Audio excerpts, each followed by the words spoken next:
Good morning. Welcome in. Let's start out by just grounding in and getting clear and syncing up so you stick. Okay.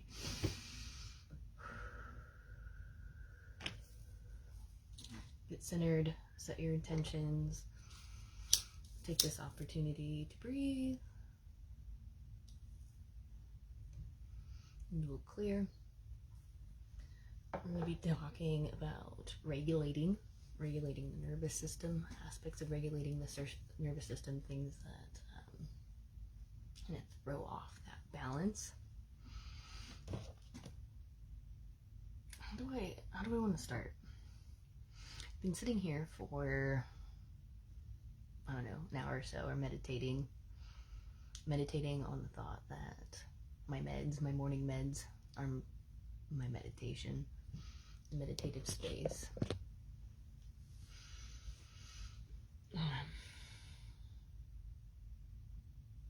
We're coming out of yesterday of speaking about ethical preparation and preparation.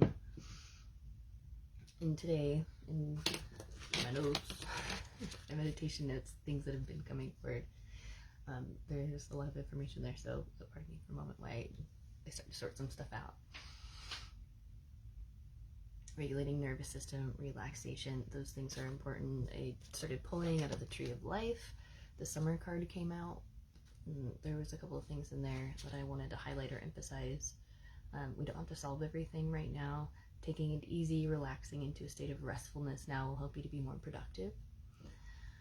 I also want to say receptive to, there's something there about the tension or the anxiety creating some sort of a buffer or shield or something that is deflecting things away. This could have to do with post-traumatic stress. This could have to do with, let's say, complex conditioning systems. This could have to do with it's trauma. Anything that's going to dysregulate your nervous system has to do with trauma. And so we're coming from a space of love and a frequency of love and a vibration of love, and in order to get into that space, it's going to require receptivity. So summer comes out, like warm summer breezes. There's another part in here too.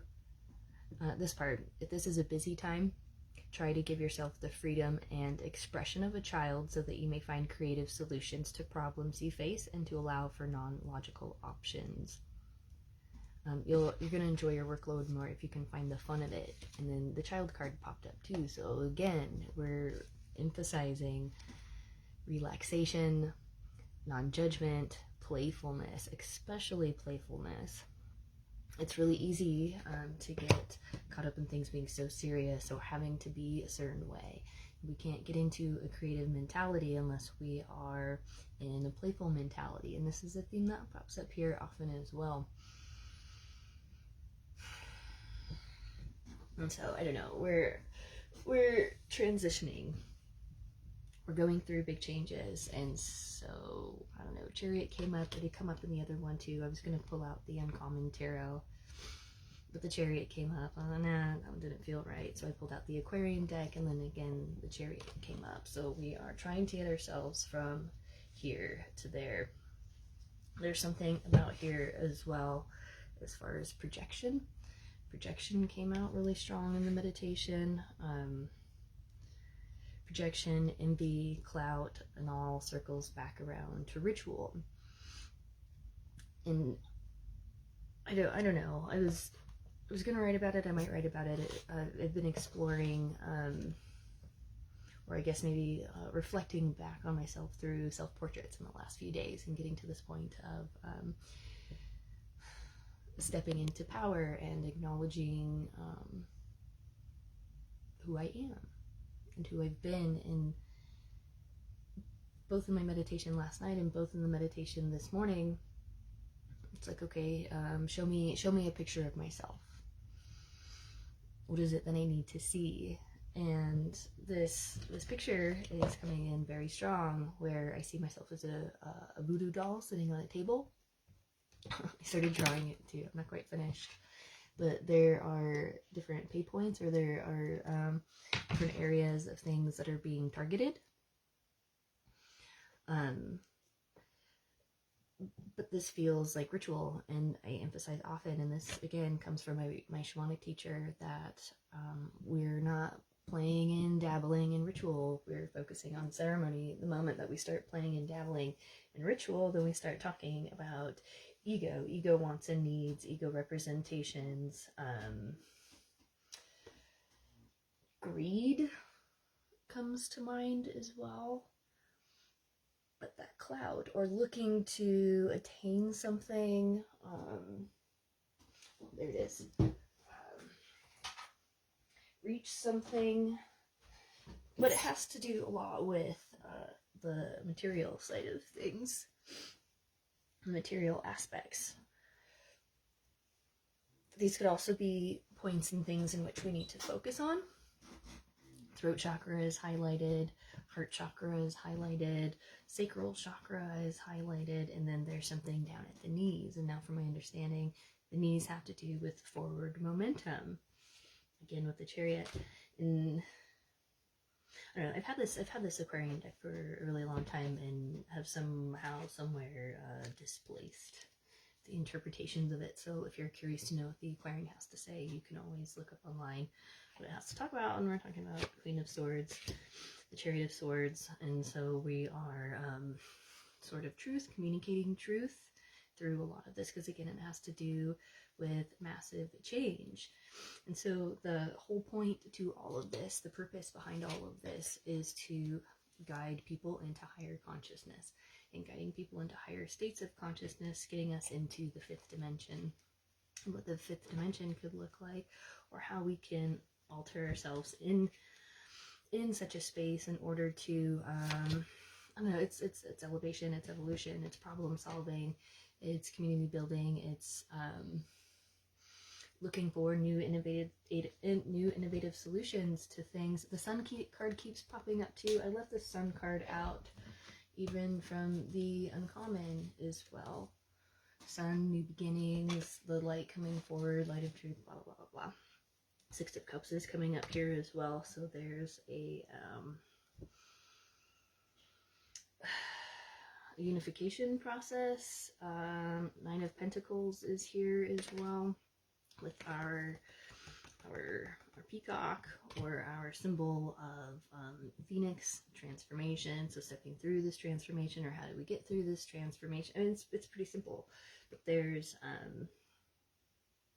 community sharing, talking about emotions. Maybe that's kind of what the Six of Cups is too, because once we come together and start discussing a lot of these emotional things, or learning how to regulate the nervous system, or regulating our own nervous systems and coming into balance and finding relaxation, peace, harmony, yada yada, blah blah blah blah blah, then we can start to cultivate the things, or harvest the visions, the dreams.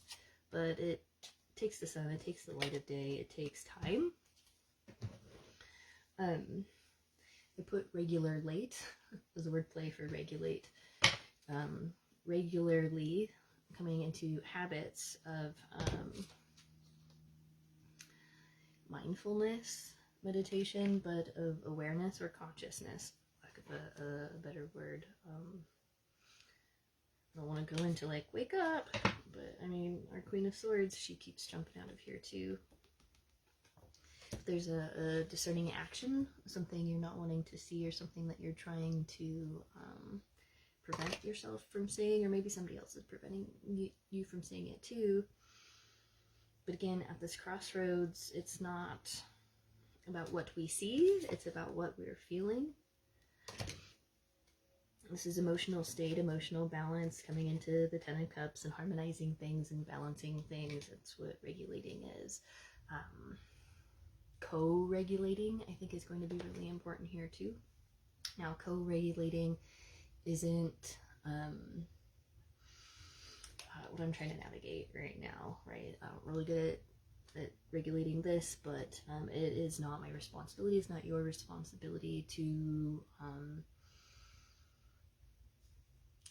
let's say, squelch yourself or to repress yourself in order to regulate the emotions of another person.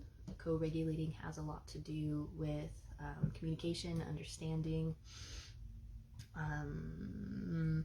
being in community, in harmonious spaces, or in spaces that are designed for regulation, but not all spaces are designed for regulation, even though they might say they are.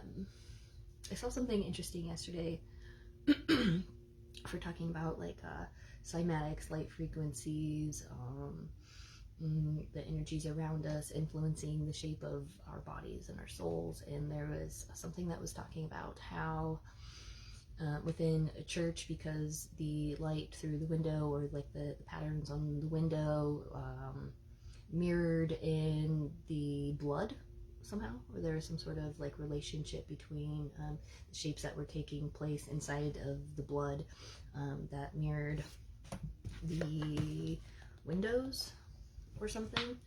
But again, things aren't always what they seem. So if we are creating environments that are based on consciousness, here's our Ten of Cups here as well. It's the first card that had popped up, and as far as the new chapter, this is bringing things together, harmonizing aspects.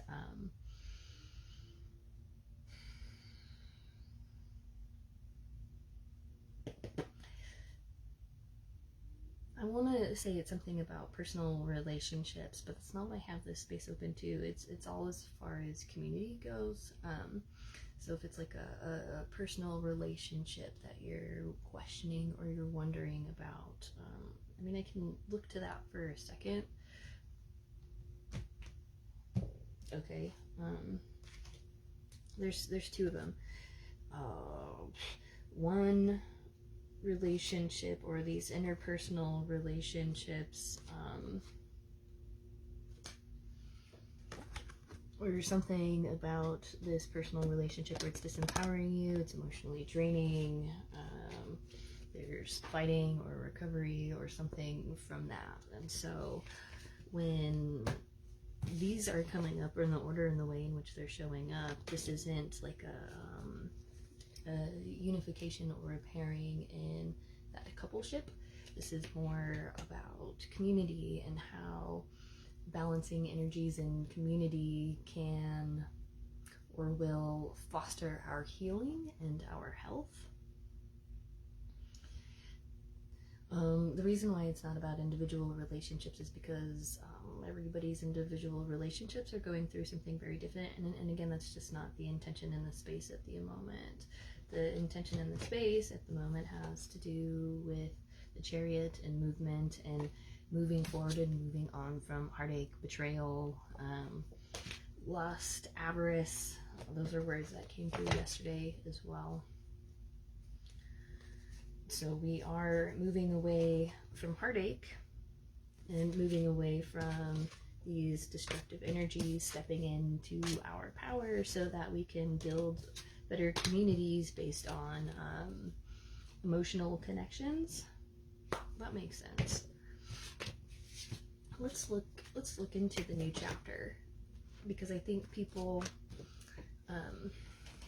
might feel like they're late, or might feel like they're not on time, and or maybe this situation or that heartbreak or that relationship, whatever broke your heart, is making you feel like you're behind, or maybe you're showing up late because you're still working through some of these issues. Oftentimes it's not ritual, it's not ego. I'm not gonna go to the altar and put in the thing and manipulate the energies to get what I want. The ceremonial aspect is giving up the ego, giving up that pressure, giving it up to the universal forces, the things beyond us that we're incapable of comprehending because we're these, ignorant little human beings. We don't know it all. There are sensations and aspects and stuff that we, within the 3D realm, within the 4D realm, are incapable of accessing or sensing.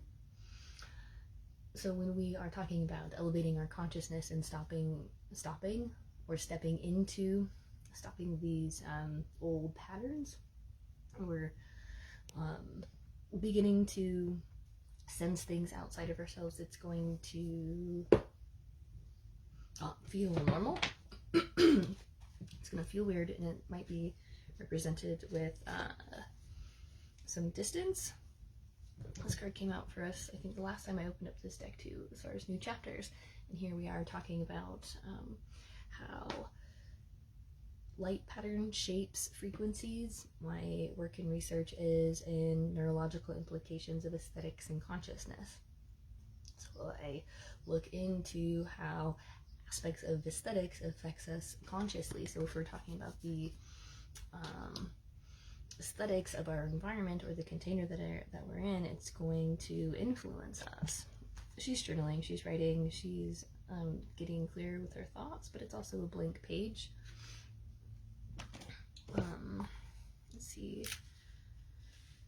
But it has to do with 8, right? And so it's a continuous circular process.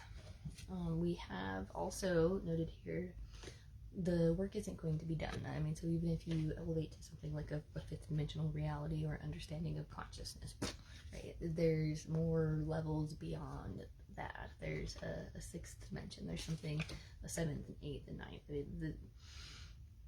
We begin to get into energetics and frequencies and dynamics that are completely outside of our understanding. Love, harmony, bringing all these aspects together is really important. There's also something here too, maybe on the individual relationship dynamic. This keeps popping out. I feel like somebody is really concerned about their relationship, or they're looking here because they're wanting to look to personal relationships or something. They're not quite ready to go into this conversation about fifth dimensional community, whatever. So maybe it feels like I kind of have to ping pong back and forth because somebody's like, oh, but I got questions about this relationship. Is it gonna work? Is it going to but again, there's something about that particular ceremony not working out because it has ritualistic intentions or ideologies to it. This is definitely a time to work on self and elevating self and getting really grounded and solid and connected into this collective consciousness and getting a really good solid understanding of who we are.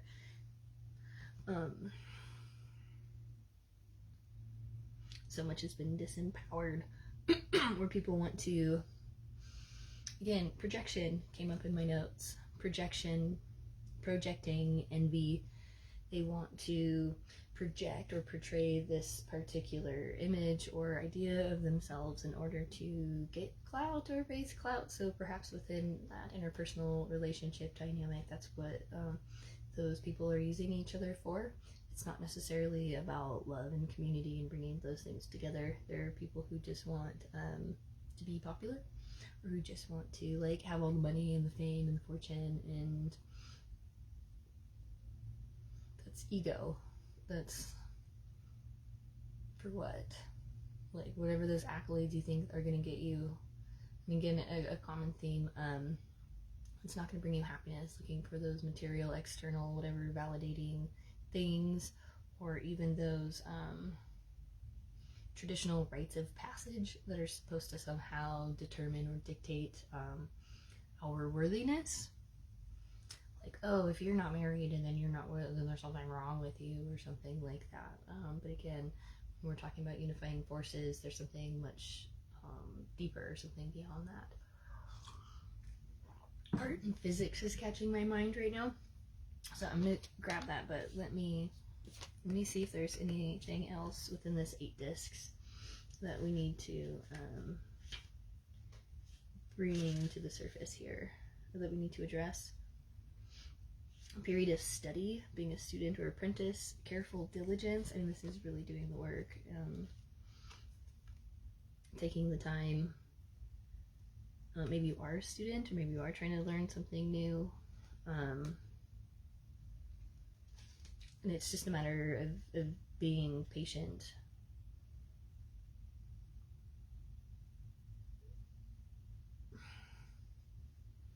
all in divine timing. Doesn't really matter when it gets done, but it'll get done eventually, even if it's something you're avoiding or trying to put off. Knowledge and skills cultivated carefully behind the scenes. We were talking yesterday about behind the scenes and the curtains and looking behind what is going on.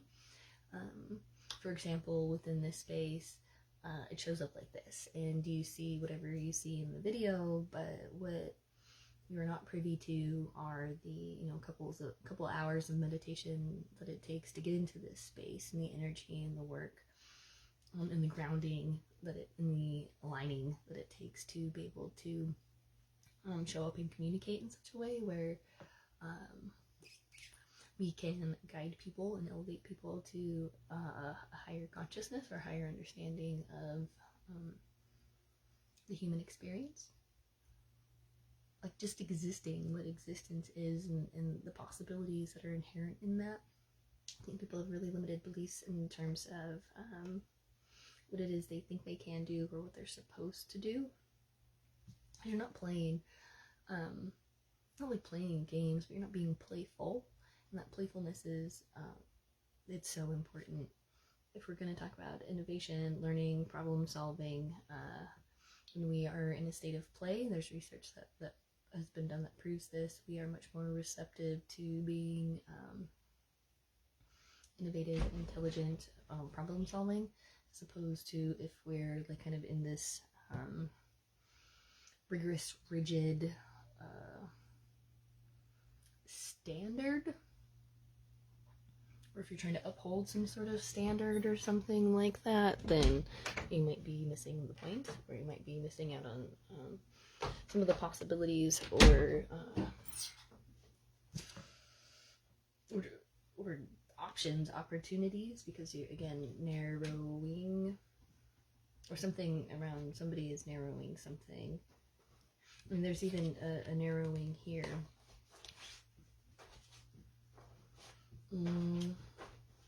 This card speaks to knowledge and skills cultivated carefully behind the scenes, the building or preparation phase of a big project. Again, preparation, ethical preparation. There's a lot of work that goes into all of this. And maybe this is an opportunity or like a little nudge for you to prepare a little bit more, to be a little bit more prepared for the things coming forward, because I think there are going to be unexpected, uncontrollable changes that are going to impact and influence the way that you typically do things, and you're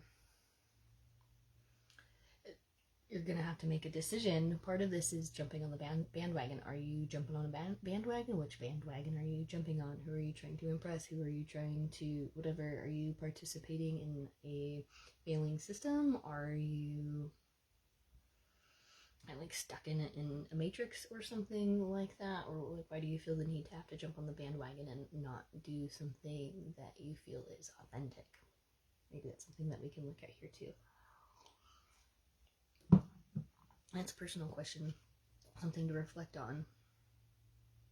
Hone your raw talents into abilities that you can deftly wield to your advantage. Find joy in the work before you. This is a welcome retreat into training and learning. So we're training ourselves how to regulate our nervous system, and it can be fun. Trauma recovery can be very difficult, or like standard typical therapy can be a long, tedious process, and can oftentimes not present you or give you the tools that you need. Wheel of Fortune is here too. And it's funny to me now that there's just so much emphasis of like, oh, you're having a problem or something like that, like go to therapy. And I'm not saying like therapy can't be beneficial.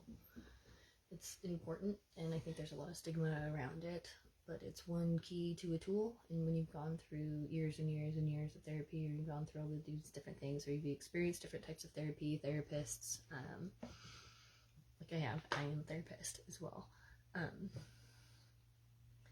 You begin to learn the tools. You have a phenomenal toolkit, and part of that toolkit is meditation and being able to reflect and connect into communities and do things that are healthy for you.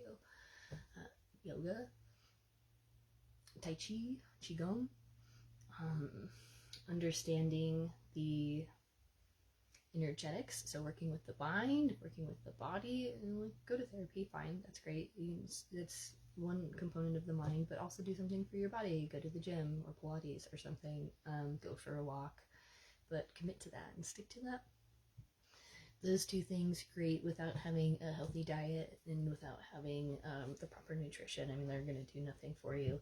And I think a lot of the issues that people are having collectively mostly have to do with our diet, because our American diet here is just shit. We're so laden with, or we're presented with so many toxins kind of across the board. Everything is synthetic, everything is fake, and people are taking that synthetic fakery as what's real or what's good, or it's just getting into this very material, distracted, whatever thing that is taking away from the work that you need to do and the work that needs to be done. There's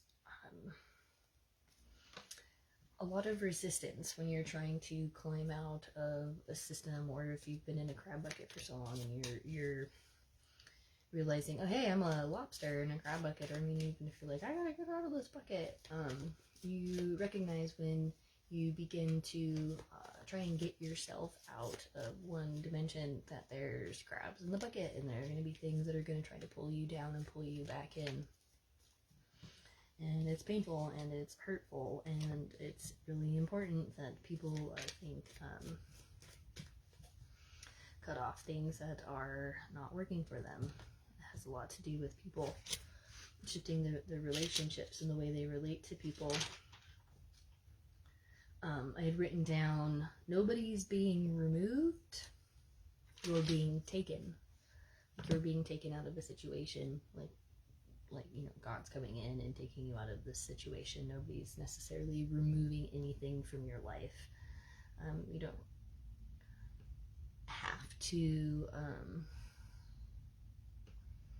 want to put it, again, focus on those individual relationships and those individual dynamics. It's more like,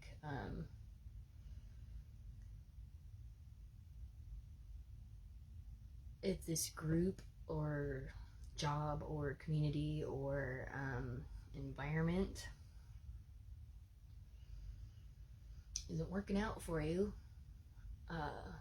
or is lowering your vibrations and lowering your feelings, it's not going to help you to cut out specific individuals or try to maintain yourself within that space. You just have to take yourself out and put yourself in a completely different environment. Switch jobs, switch groups, switch churches. That's not for everybody. I think there are a couple people who watch this who are in incredibly supportive spiritual communities, and you'll know that. But if you're in an environment and there's conflict, or there are people that are trying to tear you down, I mean, you can test it. You can come to them with an accomplishment or something you're excited about, like, oh, I got into a PhD program. Oh, like, why are you gonna do that? If people are not happy for you, if they're not congratulating you, if they're trying to tear you down or make you doubt yourself or make you feel bad about yourself, or if they're calling you names, or if they're trying to, you know, tell you, just walk away.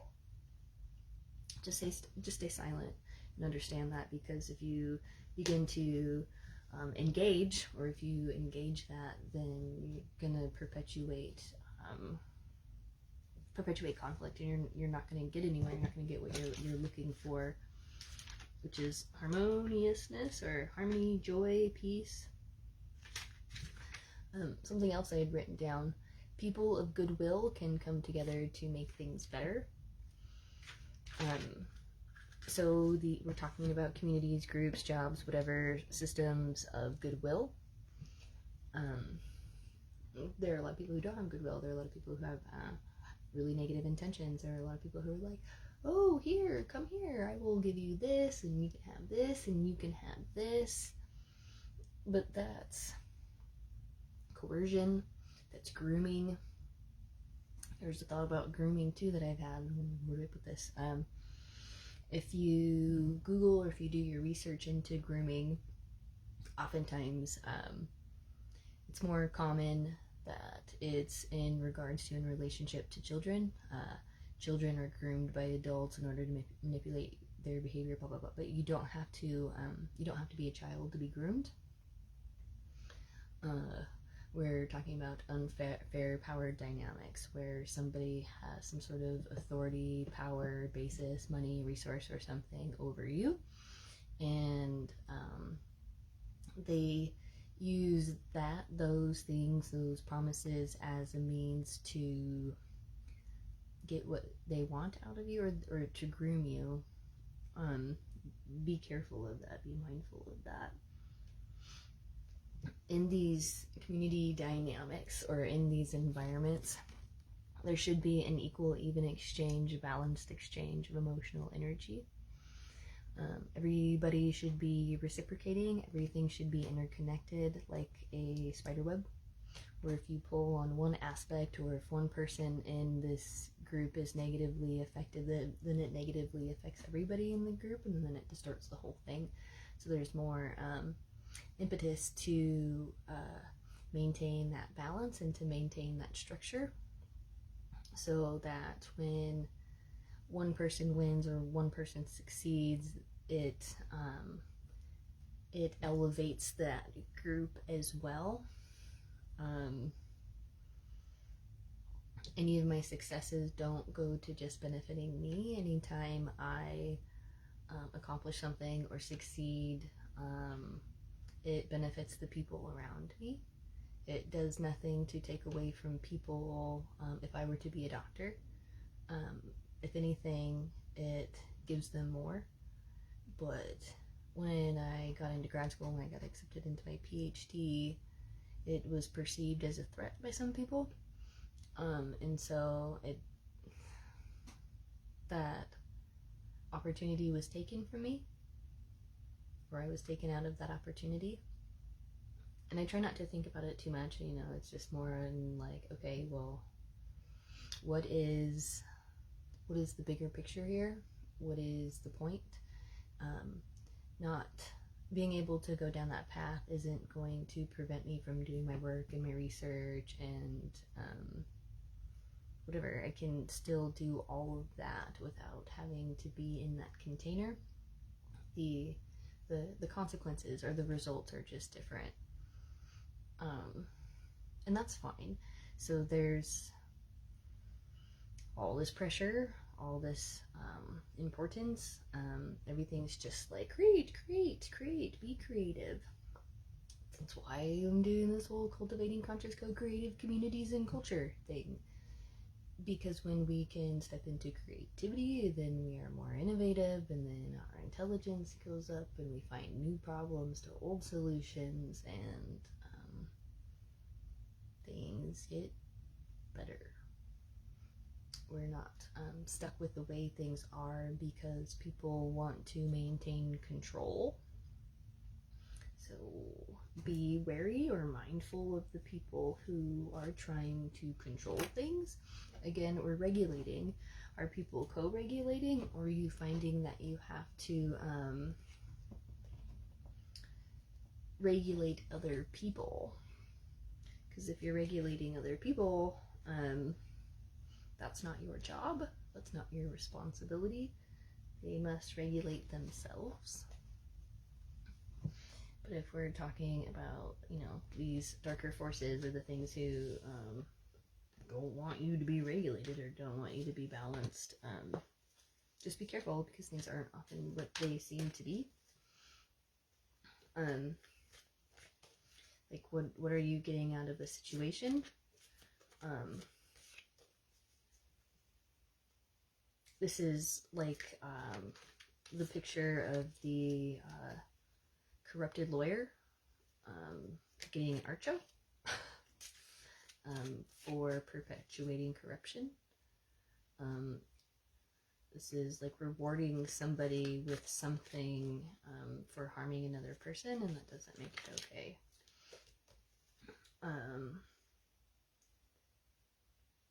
I don't know, what are you buying into? What are you participating in? What are you allowing? What are you not acknowledging? Because if we're talking about community and harmonizing things and bringing things together and the wheels, I mean, even this too, this is, I don't know, I guess I want to say has something to do with accountability, but people don't really understand what accountability is.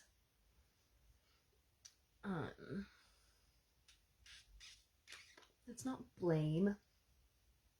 It has nothing to do with projection. If you're getting into blame and projection or in that realm, I think there's envy or something attached to it. Here's the Lovers. I have the Lovers pop up in every deck. This one's reversed. This one's inverted. How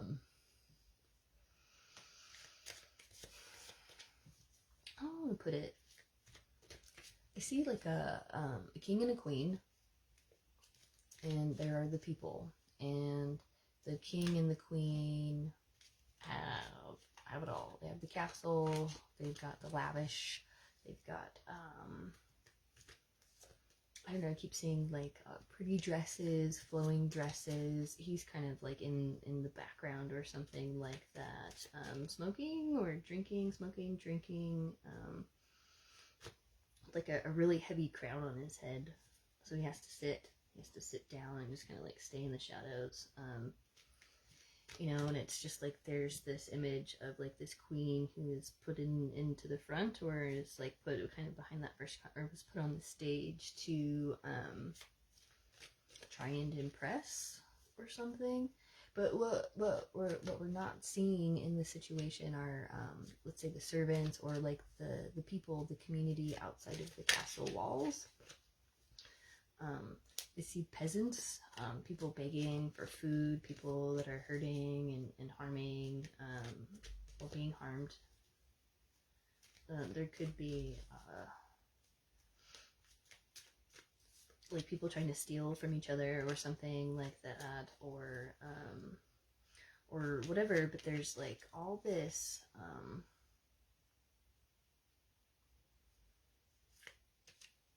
it's like a projection, but it's what's the word I'm looking for? Vicariousness or something. Like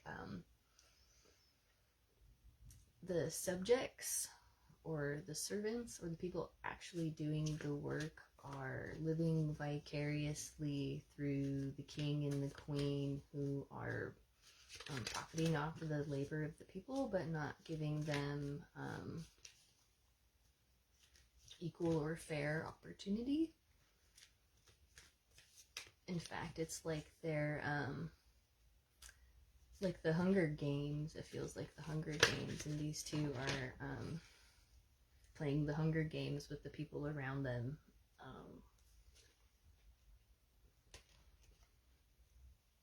If it's not a healthy community and a healthy environment, it's this one. It's the rituals. It's the dark magic.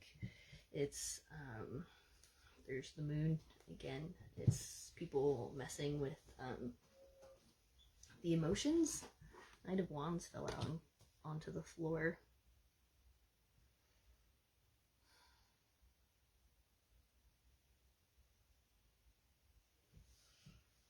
Horses came out the other day too. There's a lot about freedom and liberation, and if you can, let's stay on your high horse, or stay on your horse, your ethical preparation,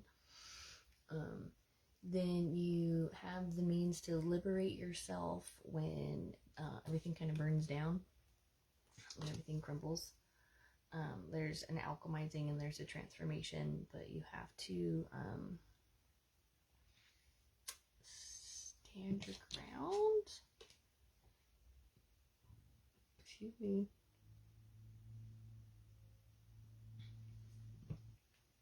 Okay, I can hear the monkey chatter starting to kick in. The assumptions. If you're assuming something about the situation, take a hard look at that assumption, and it's going to tell you what it is that you need to work out or work through. It has nothing to do with me. This isn't about me or my personal life or anything like that. This is just the information that is showing up on the screen.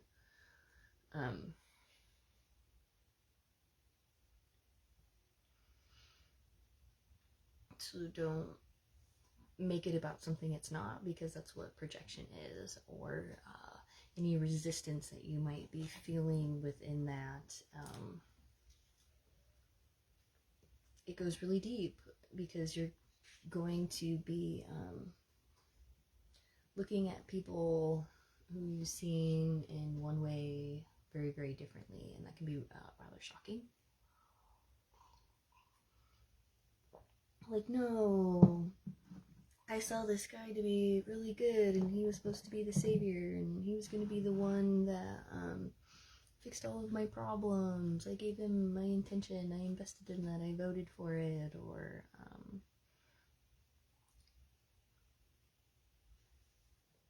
gonna stick a clove in the fire. I'm gonna smudge this out a little bit too.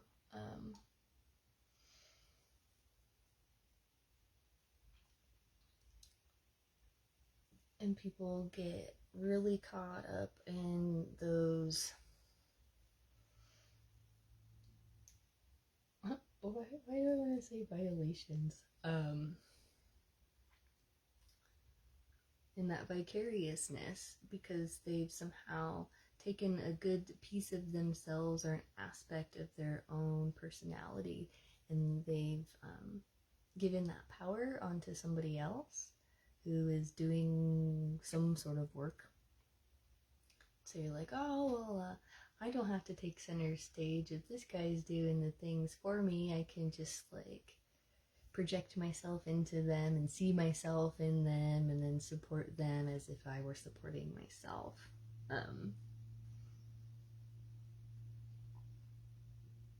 Don't do that. Please don't do that. This is like the Chris Brown is coming to mind, P. Diddy coming to mind, those sorts of people, but more like, say, like the Chris Browns of the world. I think the P. Diddy's have kind of tipped the scales in all of this to make us go, whoa, hey, wait a second, whoa, what? But like, it's much easier to dismiss, say, the poor actions of the Chris Browns or whatever. So like, the whole point being is, can you separate the artist from the artwork? Can you, I mean, we see this in movies all the time. I mean, if you follow anything in Hollywood, like just the Hollywood drama sort of stuff, I say this because it's a reflection of our own society. These are the larger forms of arts that are like influencing the minds of the masses. The programming, they're programming you, and you're participating in the programs. Every time you turn on the radio, every time you turn on the TV, every time you go to the movie theater, you're perpetuating these programs. So again, should we separate the art from the artist? If there's the intention going into this that is negative intention, but it's so good and it's so pretty and it's so whatever. I have, like I said, I have written down here, people of goodwill can come together to make things better. So that implies that people of bad will come together to make things worse. This is why, if you get an opportunity to go into my Feed a Unicorn GoFundMe fundraiser, I'll put the links in the comments and stuff after this. there's a big emphasis within that platform for me in that canvas to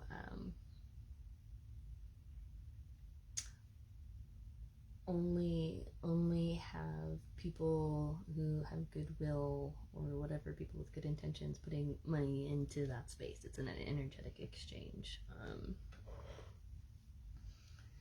Because I think so often, and you see this throughout the history within the arts, where like in that movie Big Eyes, where the woman is the one making the art pieces, but the guy takes all the credit for it, and he just pretty much ultimately like destroys her life through it, but kind of his own in the long run.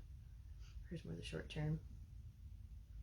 We see that all the time. I mean, women weren't allowed to participate in so much of this so much of the time, or like just the amount of times that women are pushed off or put out unless they look a certain way, unless they're doing things a certain way, or if they're how do I want to put it?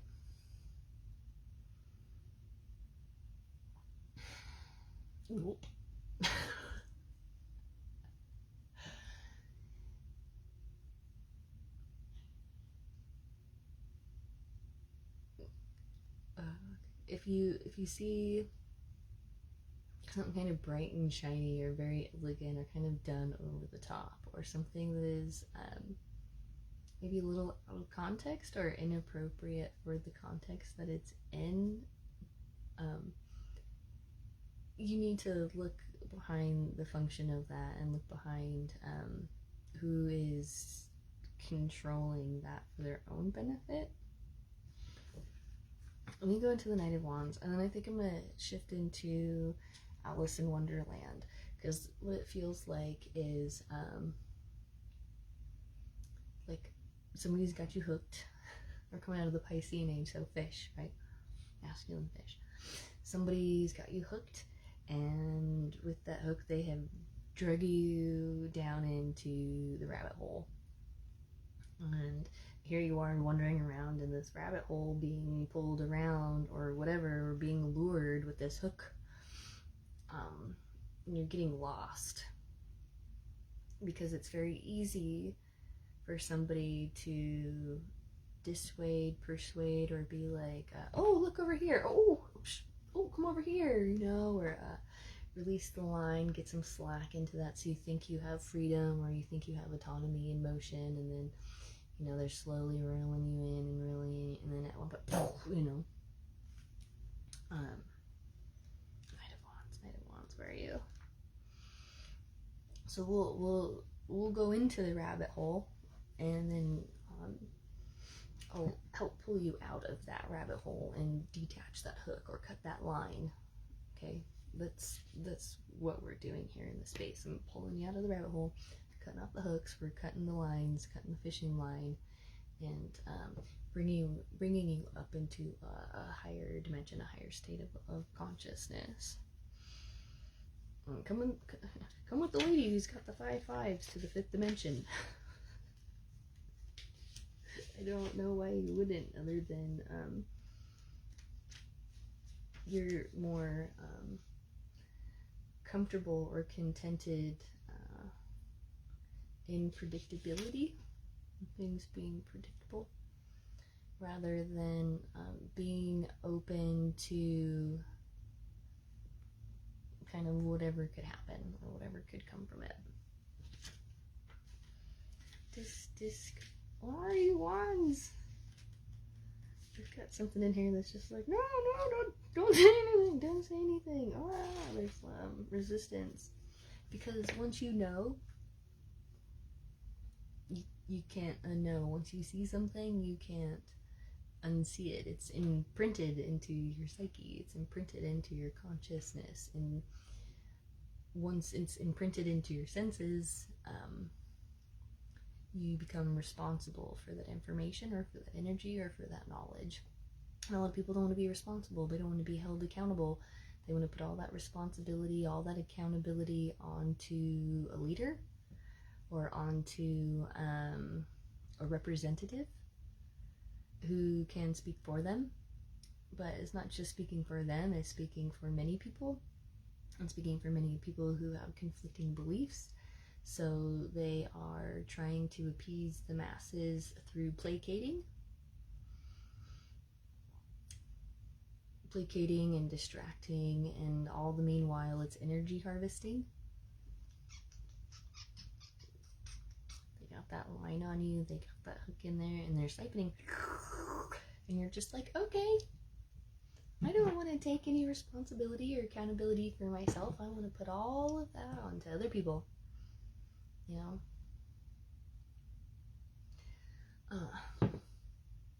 When we're talking about behavioral patterns and conditioning and that sort of thing, what's the function of the behavior? It's always, what's the function? Because the behavior is going to look a little bit different, and there's an antecedent to behavior and a consequence, but what's the function of that behavior? Are they trying to get something? Are they trying to be rewarded? Or are they trying to escape something? Are they trying to avoid something? Get out of danger.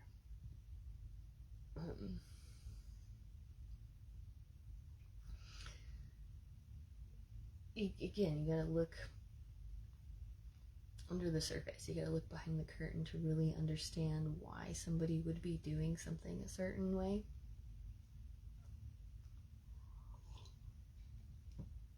When the veil's pulled over you, when that curtain's closed, it's like, okay, our say natural propensity maybe at birth is to we're at 5D, and then through our family, parental, close-knit, whatever neighborhood conditioning, there is kind of that first curtain drawn. I want to see more family. First curtain is pulled over, and then we're put on stage for society, for neighborhood, for groups, for other people or whatever, you know, where you're gonna represent the family.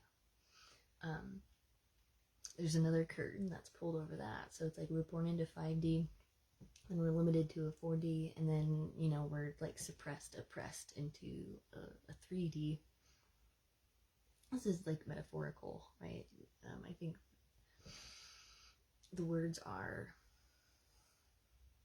limiting because they're attached to the concepts, and people have different ideas of what those concepts mean, so some misunderstanding might be coming in now. But again, that's just because as we're beginning to like knock on the door to prevent pulling back these curtains, you're trying to, there's resistance. And so to be receptive to the information without judging it, and then allowing it to kind of incubate in there, you'll notice as you go on about your day, you'll start to see. And it's important once you notice and once you start to see that you kind of stay quiet about it in a way. But again, acknowledge your function and change your behavior. If you try to say something, or if you try to be confrontational, I see a giant word salad. And you're going to be trying to pick apart the word salad, or you're going to get caught in these circular arguments, or it's more like a notice and move on. You can choose not to participate by taking yourself out of the situation and then just not engaging. There doesn't need to be like a resistance. You don't fight it.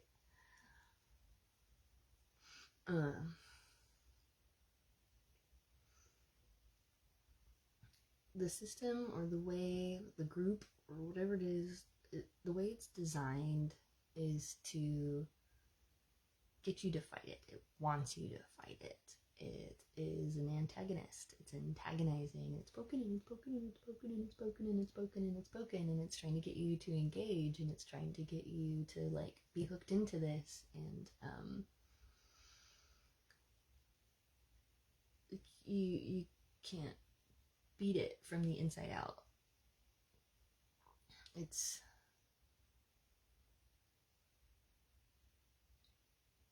not designed for that.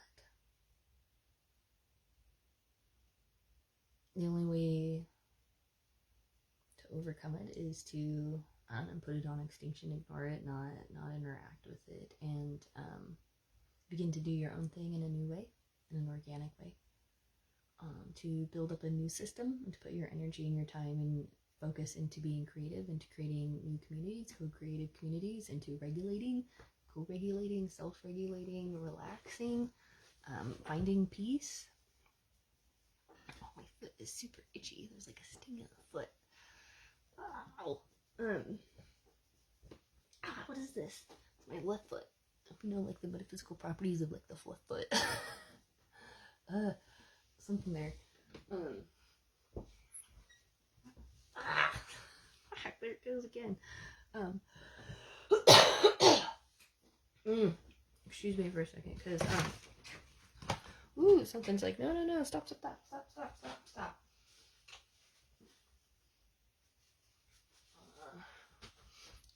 You know what I mean?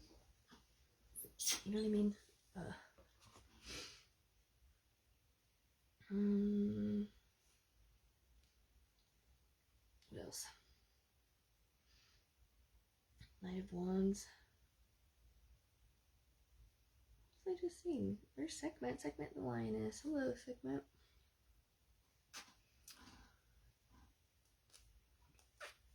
I'm gonna call that energy into this space.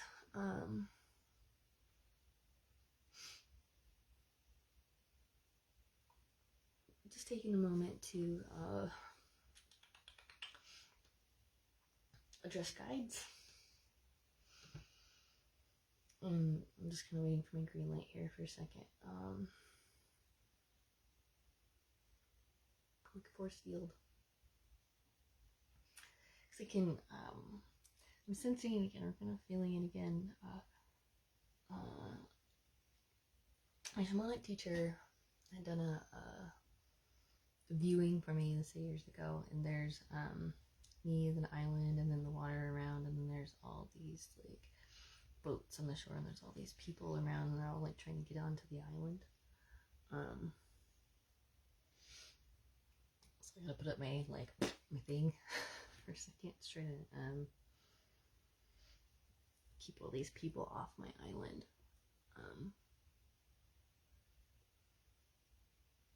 Okay. Born fearless leader, sometimes to a fault. The Knight is a spark that ignites and gives way to action. Dynamic, bold, and courageous, the Knight empowers you to have confidence in your goal. Go full cry and full stream ahead, unbothered by details like emotional constraints or material requirements. My confidence coach gave me this one. Thank you. I use this all the time. Despite how I feel, I'm going to do it anyway. Like this morning, between yesterday and today, or like whatever I'm working through, whatever's going on, all of this, feels, there's all kinds of, but despite it all, I'm gonna do it anyway. We're gonna show up and we're going to do it. Hence the like,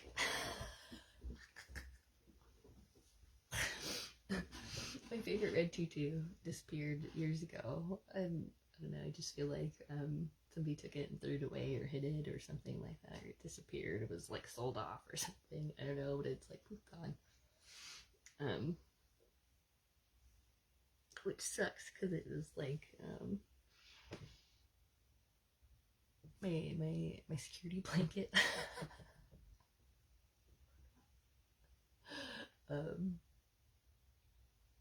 piece of me. It's fine. Where are we? Jump in feet first. No holds barred. My foot's like, just go. Just jump in, just dive in. So we are. It's kind of how I approached it this morning. Just like, let's just do this. So thank you for being here, and thank you for being in this space. Thank you for all the support and all the love and all the support outside of this, outside of these projects too. It's one of many pieces in my exploration of cultivating consciousness.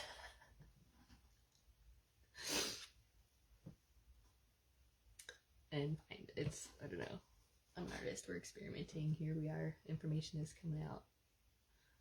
I love it. I love you. Thank you. If you are here and you have questions, you can put them down in the comment feed. I'm doing my best to watch. Can't always see everything that shows up.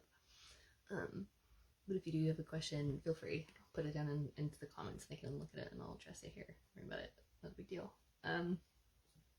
Otherwise, I can feel you too. I can sense you picking up on this stuff. When I've got somebody again who's just like, relationships. Talk about personal relationships, and I can't. I'm not gonna go into that. Not for this one. This guy is hanging out here too. This looks like a guy that I know. This looks like somebody I know. And if you are him, or if you know him, you'd be like, oh yeah, that's totally this guy. And this person in my life represents to me sort of a, maybe I want to call him a medium. I don't necessarily want to call it a mediator. Somewhere between a medium and a mediator or something like that. You know, he's got the patch over the eye. And he does portraiture, caricatures. It just has one of the most phenomenal stories, life stories I've ever heard. Of just like, holy shit. The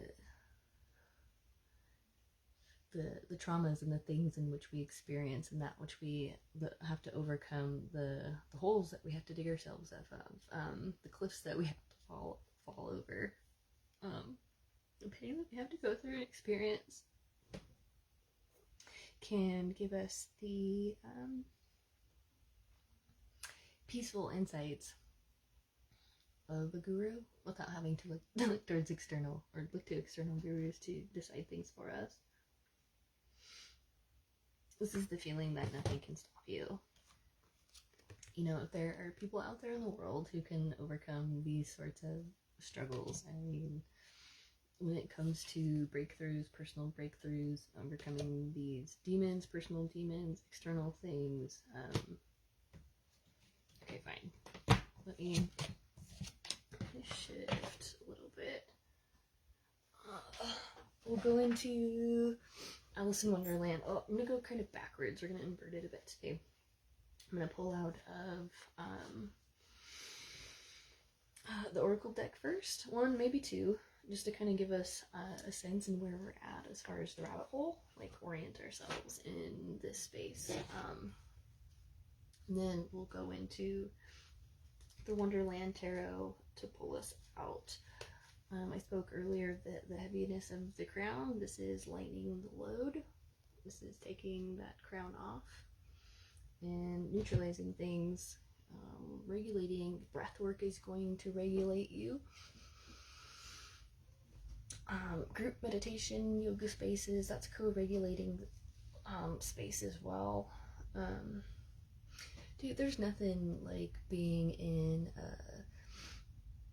a group of kundalinis going through a guided meditation, because the amount of energy and resolve and conversation that comes out of those spaces, it's pretty amazing, it's pretty powerful. So again, being very conscientious of the environments that you're putting yourself in and the people that you're putting yourself in. Stay out of bars. I want to say stay away from alcohol, especially if it's nighttime or if it's dark out. Just don't go, don't do it. Not right now. Not like, I don't know, wait for the season to change, at least if you feel like that's a place or somewhere that you need to go. It's just don't do it. Because you need to focus on your health. You need to focus on water, salt water, salt. Salt is one of the greatest cleansers we have. Salty water is good, like an IV, right? That's all saline.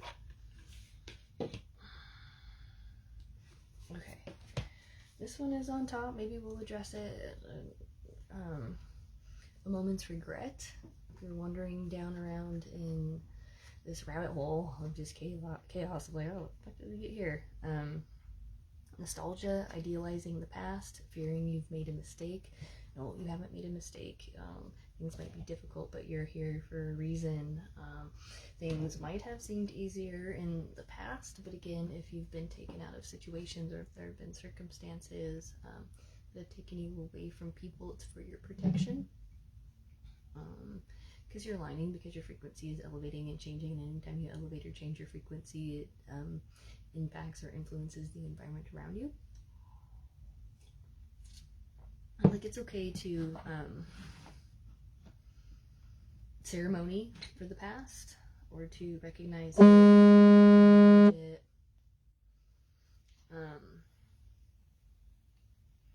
but to hold on to anything or to like want anything from the past back into this now time,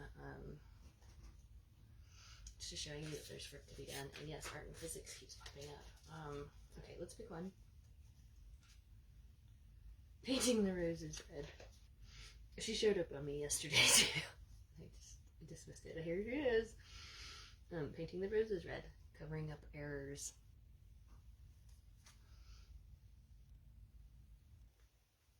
This is where we're at, wandering around in the rabbit hole, covering up errors.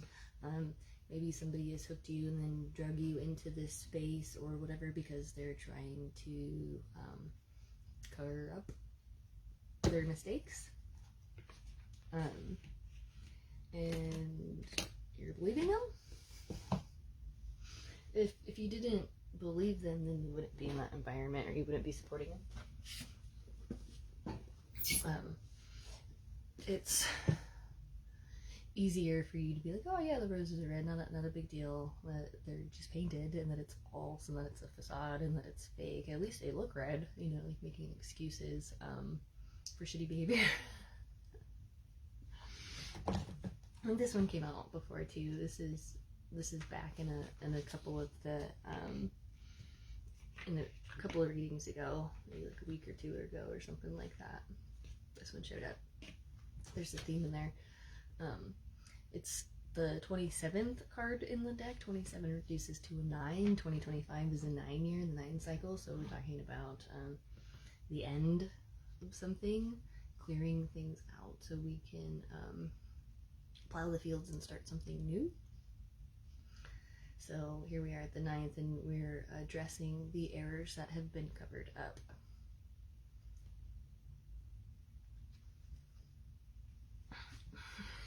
Here, I'll give you the card. It looks like she's just had it. She's just like really this the whole time. Like, you've been deceiving me the whole time, and you expect me to believe that this is real and this is true. Like, you expect me to accept that this is the way things are and should be. I don't think so. We're gonna take action, and we're gonna move forward, and we're gonna get out of this rabbit hole, and we're gonna call out the shittiness, because this is why roses are really important. That has to do with that freedom, liberty, all of that too. Okay. Would you tell me, please? Said Alice a little timidly. Why are you painting those red? Like, why are you trying to deceive yourself? Why are you trying to cover up something for another person? Why are you trying to make another person look like somebody they're not? And you can flip this too. I mean, if that's not resonating, then we can talk about, or we can apply this to, why is somebody trying to paint you out to be something that you're not? Why is somebody trying to cover up your purity and make it about red, passion, fire, blood, heaviness, root chakra, material world? When you're not red, you're pure white, not white.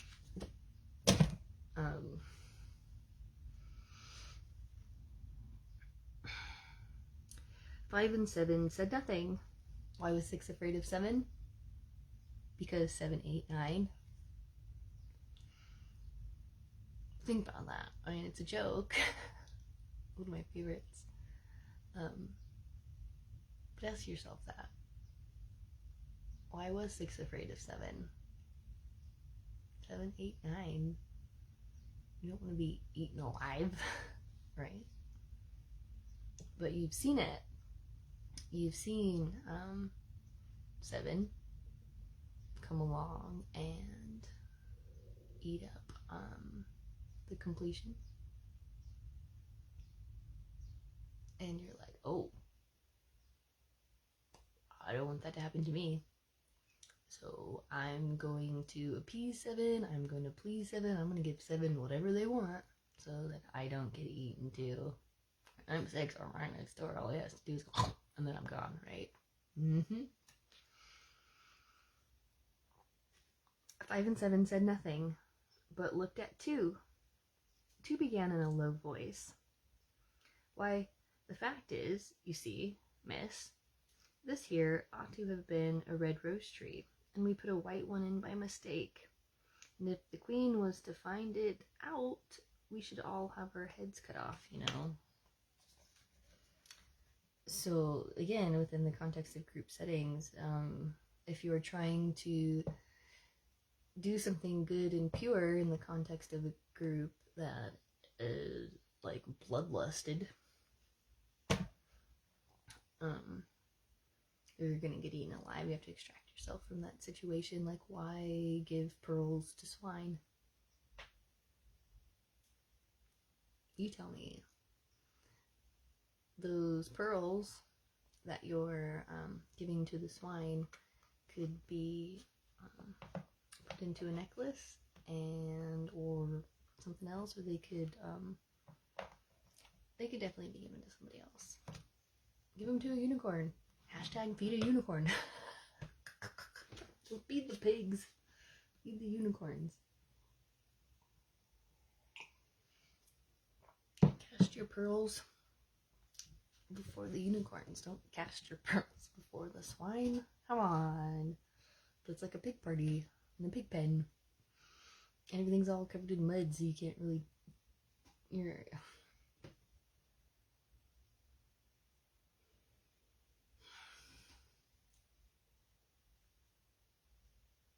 You have to acknowledge the problem before you can fix the problem. Ignoring the problem doesn't solve the problem.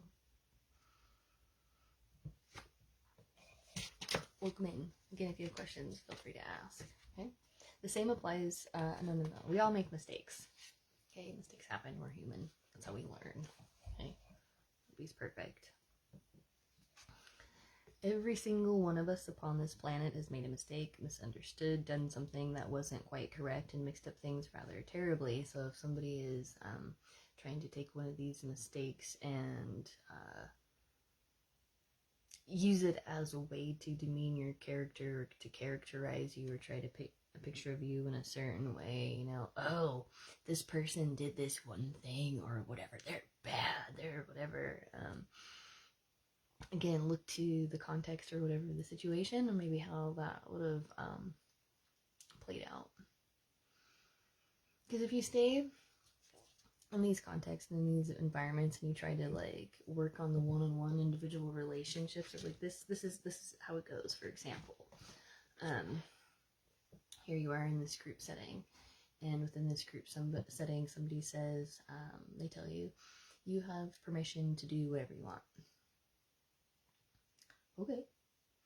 And somebody within the context of this group setting, you overhear them saying, I'm going to take everything away from them, and I'm going to take their job, and I'm going to push them out. I'm like, oh, you're going to push me out and take my job and take my stuff. Oh, okay. And you leave. You're like, I'm not going to be involved, and I'm not going to whatever participate in that. And that person goes, and then you're like, well, why would you take something of mine just to leave? And then you're told, well, this person's gone, and you can do whatever you want, but this person's gone, here's all their stuff, everything's up for grabs, do whatever you want. And um, you interpret that with your creative liberties and come along and stomp through all their artwork and write things on the wall and whatever. Liberate yourself, take your creative liberties. People will try and use that situation that they orchestrated, that they curated, that they manipulated, that they set up, to try and diminish your character, to try to make it look like, oh, this person's crazy, this person does this, and they're like, whatever, blah, blah, blah, blah, blah. And then, like, they get in trouble for doing something they were told they were allowed to do. Mistakes. You know, the mistake there is believing that the people in this group or in this situation have your best interest at heart and that they care about you and they want to elevate you, when in all actuality their intention there is to bring you down, destroy you, and to take what's yours. The mistakes there are not heeding the warnings, not trusting the signs, not listening to your own intuition. I mean, if you're being manipulated, if you are being groomed, if you're being coerced, if you're being intentionally deceived because somebody else had made a mistake, then they're going to try to make it out to be like you're the mistake, you're the problem, you're the reason, and you're the whatever. And this happens in situations of abuse all the time, and that's what makes it very difficult for abuse survivors to talk about the things that they've gone through. Because in our society and currently the way that it works, if you call out or if you address the abuse, then all of that responsibility is put on you, and then somehow you're the problem and you're the one that's the whatever, and then the abuser, the one that actually created the harm in the first place, they're pardoned. That's a huge problem. That's a huge problem we have within our society, and we see it at all levels of society. In every pocket, in every corner, there are examples of this sort of thing happening. Okay, and we like, you're hooked. You got hooked and you got drugged down into this rabbit hole, and here you are wandering around lost in Wonderland with all of these things, thinking like this is the way that it should be. So let's pull you out of that rabbit hole so that you can see things for what they really are, and you can put yourself in the shoes of other people and understand, oh, I get it. That's why that person made that mistake. That's what they were trying to do. That's why that person behaved the way that they did. Again, what is the function of that behavior? So what it might look like on the outside is not always true. People don't always do things for the reasons that you think that they're doing things, and where they fail to co-regulate and build community is they assume, and then they take their assumptions as truth, and instead of going to the source and asking questions to understand why somebody would do things a certain way, they're, I don't know, they're not doing things that way.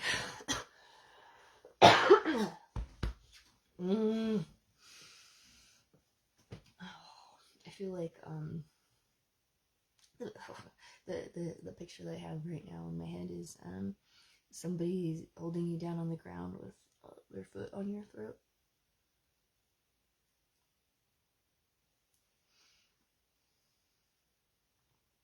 Throat chakra stuff. Let's see. Today, people often complain and want perfection.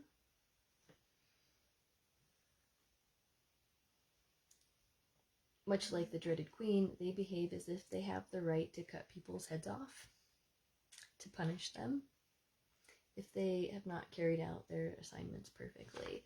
And this is that, like, oh, you're not perfect, or you didn't do things the right way, or you messed up and you made a mistake, so be damned witch, let's go put her on a stake and burn her, let's punish and destroy this person for making a mistake. That's not how people learn. You know, anything about behavioral psychology, the only way punishment works to stop a behavior is if punishment is full force first time. You know, like cutting somebody's head off. If that punishment isn't full force, what punishment does is it generates novel behaviors. Just because you ground somebody for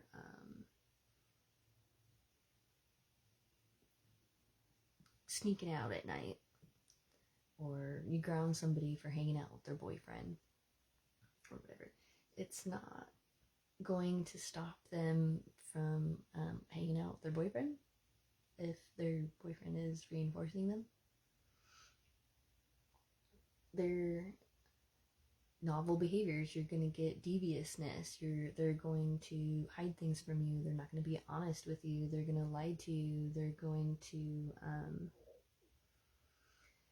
do everything they can to avoid punishment, because they know that if they do this one thing, then you're going to cut their head off, and you're going to try and destroy their life, or you're going to try and take something away from them, like you're going to hurt them. That's what punishment is. It's harm. It doesn't work. That's why we have so many problems in society, because people are trying to punish things that need to be approached with negative reinforcement. I don't want to get into all of that. This isn't a class on behaviorism. Negative reinforcement is still reinforcement. You want to help people learn and recover from their mistakes, then you reinforce them. You don't reinforce the bad things they're doing. Reinforce the good things that they're doing. Acknowledge the good things that they're doing, so that they continue to do those good things. The bad things they're doing, just put it on extinction. Don't reinforce it. Don't acknowledge it. Don't, I don't know, you're like saying all these things, and I feel like people are like, oh, like taking notes. So, how could I manipulate people? That's not what I'm talking about here. I'm talking about not harming people. I'm talking about being kind and having compassion and using grace to help people learn, to get them out of these rabbit holes, to get them out of these devil energies, to get them away from the demons and the dark stuff and the hard things and the pain and the suffering. There's enough pain and suffering in the world. Why do we need more pain and suffering? Why are you perpetuating pain and suffering when the easiest way to help people is to love them? This isn't tough love. It's like, well, I'm punishing you because of tough love. Oh, fuck that. What gives you the authority? What gives you the basis? Who are they to harm that person? Who are they to determine whether or not a person gets to experience joy and love and light and laughter? Who are they? You're gonna make them, they, like the almighty power of whatever and determining how somebody else needs to be treated? Ew.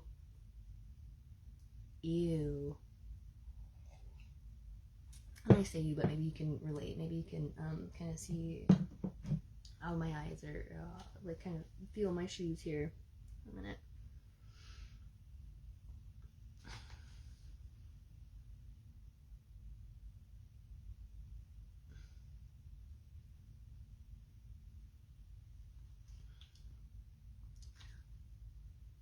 like a sense of justice is coming up right now.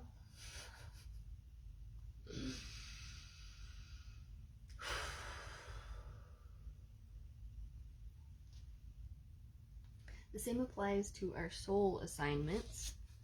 Despite what our soul would best enjoy learning, we humans often misunderstand, head off in another direction, and make some rather wonderful mistakes. Thankfully, unlike the Queen, our soul will not punish us, but we do need to do some work to make things right. While you may be tempted to cover things up and not be open about what has happened, especially perhaps to yourself, it truly is best to see what can be done. If this relates to you on an everyday level, and you are working for a person who will be unkind or cruel if you do not perform tasks perfectly, then you may need to find a way to peacefully escape the situation. That way you can enjoy white roses just as they are without fear of making a mistake or making things even worse because you feel you must cover up an error to avoid punishment.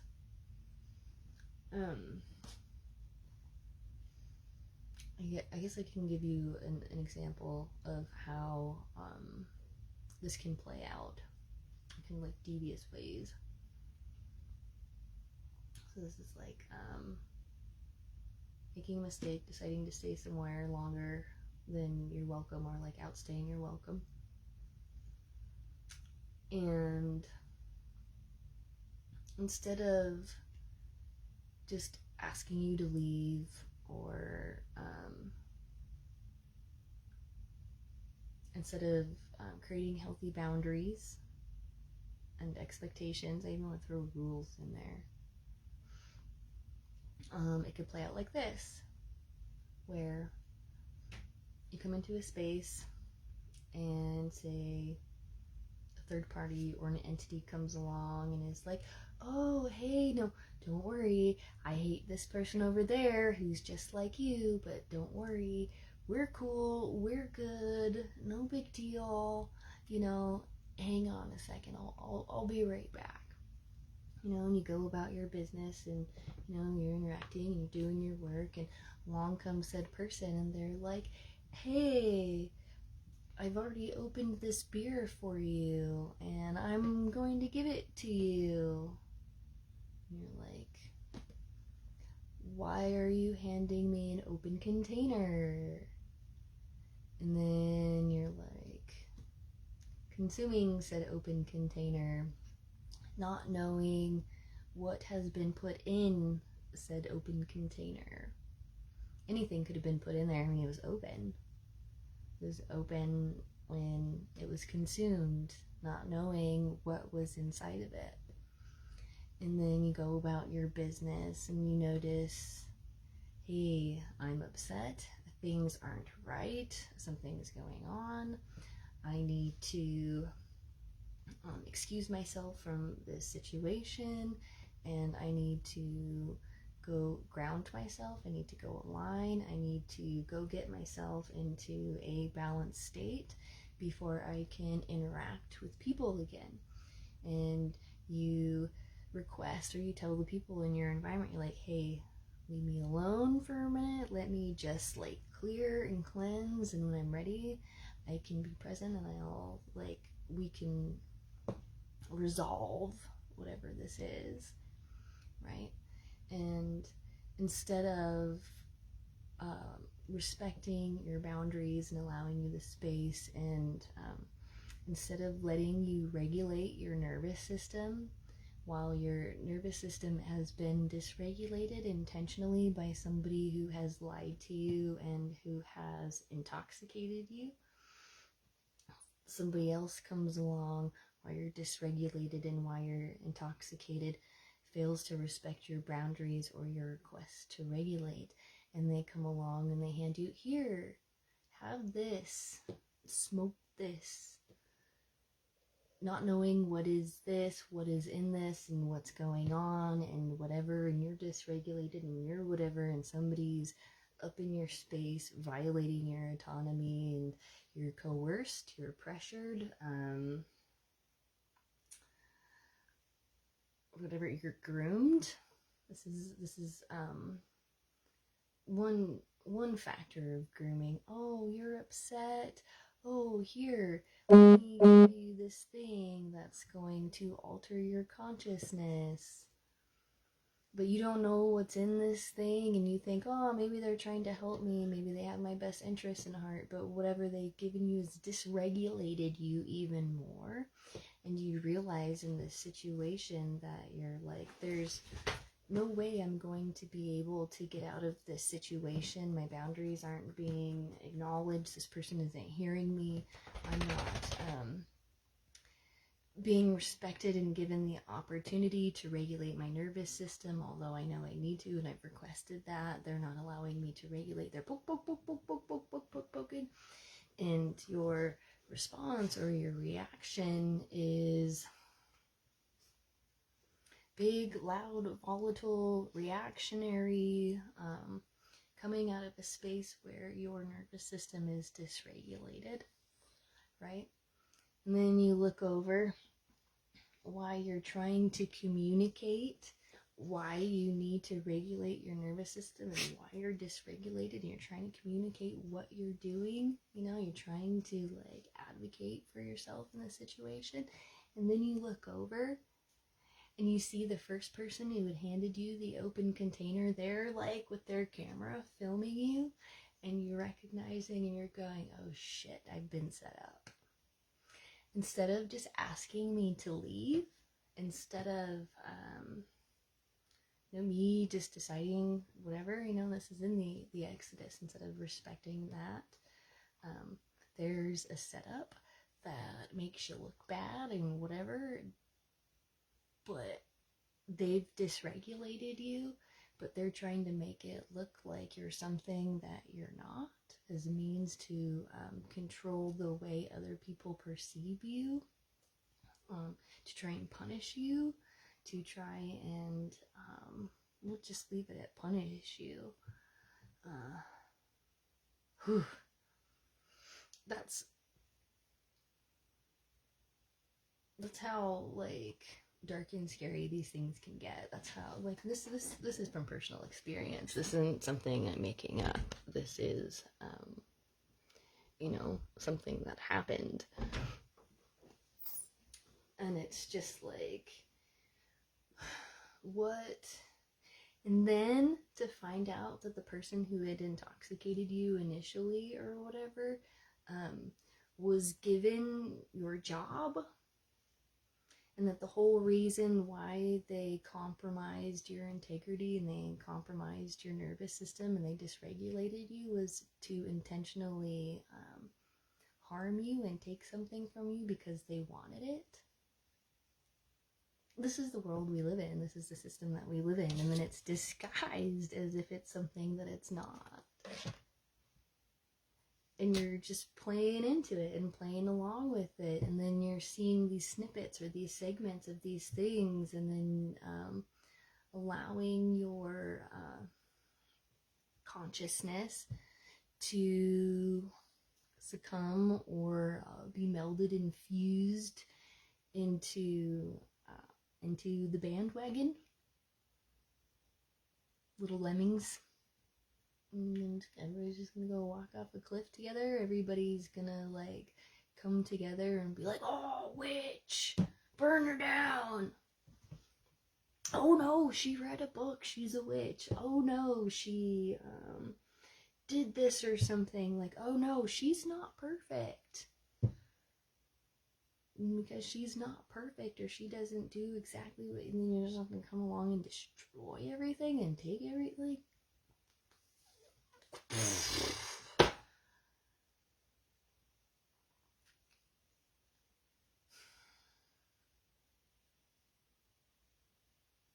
Fucking 3D, man.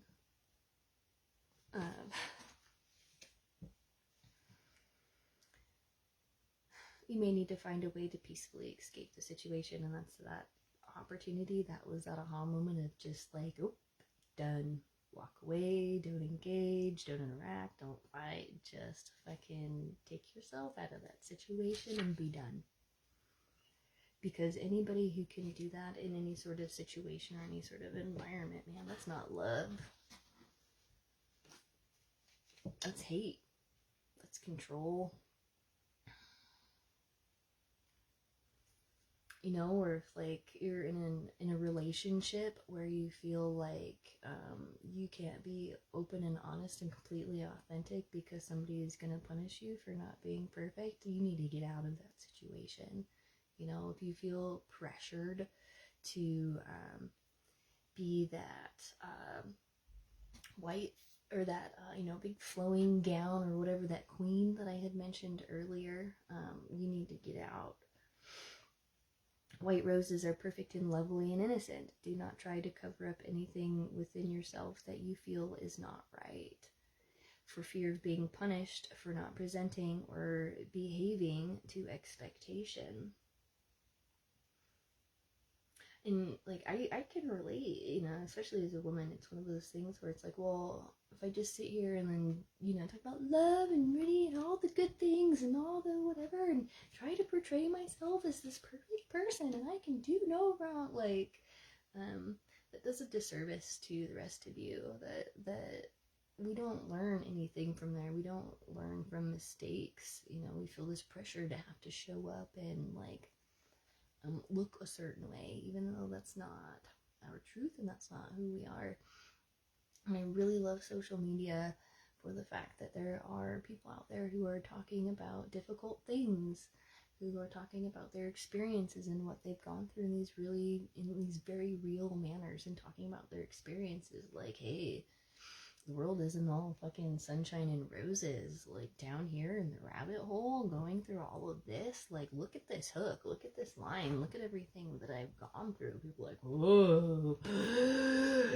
Like, the visceral reaction that people have because they're conditioned to only accept, like, the picture perfect movie screen thing, you know? They want to play into the facade of it all, or they want to play into the illusions, and that's not being authentic. Working for being in a relationship with someone who is harsh on those who make mistakes.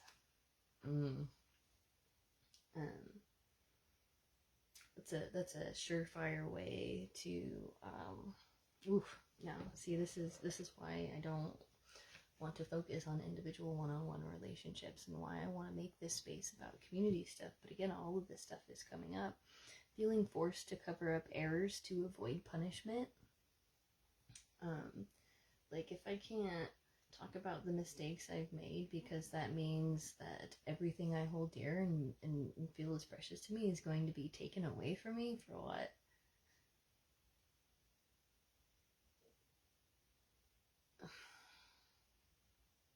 Like, just think of how many people's lives have been destroyed throughout time because, like, they made a mistake or they did something wrong, or like,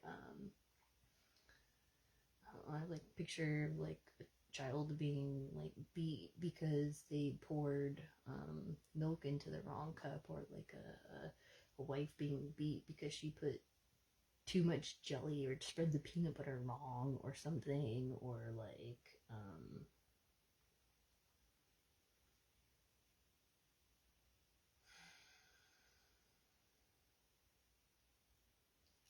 I'm feeling that energy so heavy because it just permeates into so many different things across a lot of different cultures, across all sorts of things. And it's like, this has become the foundation of our relationships and how we work together in communities. Like, are you kidding me? But then again, it's like, what can be seen as a flaw or a mistake to one is just organic to another. Like, it's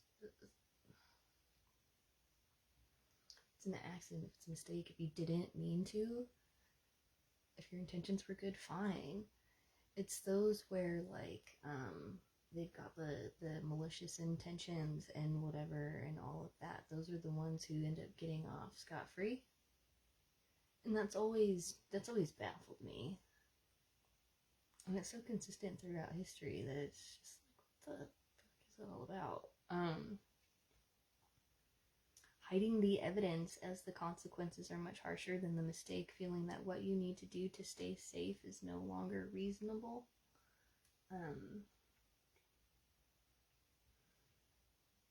Truths are coming out, truths are being exposed. I mean, people who have put on a facade for a very long time to make themselves look a certain way are going to go really far outside of themselves and outside of their means to try and uphold that image.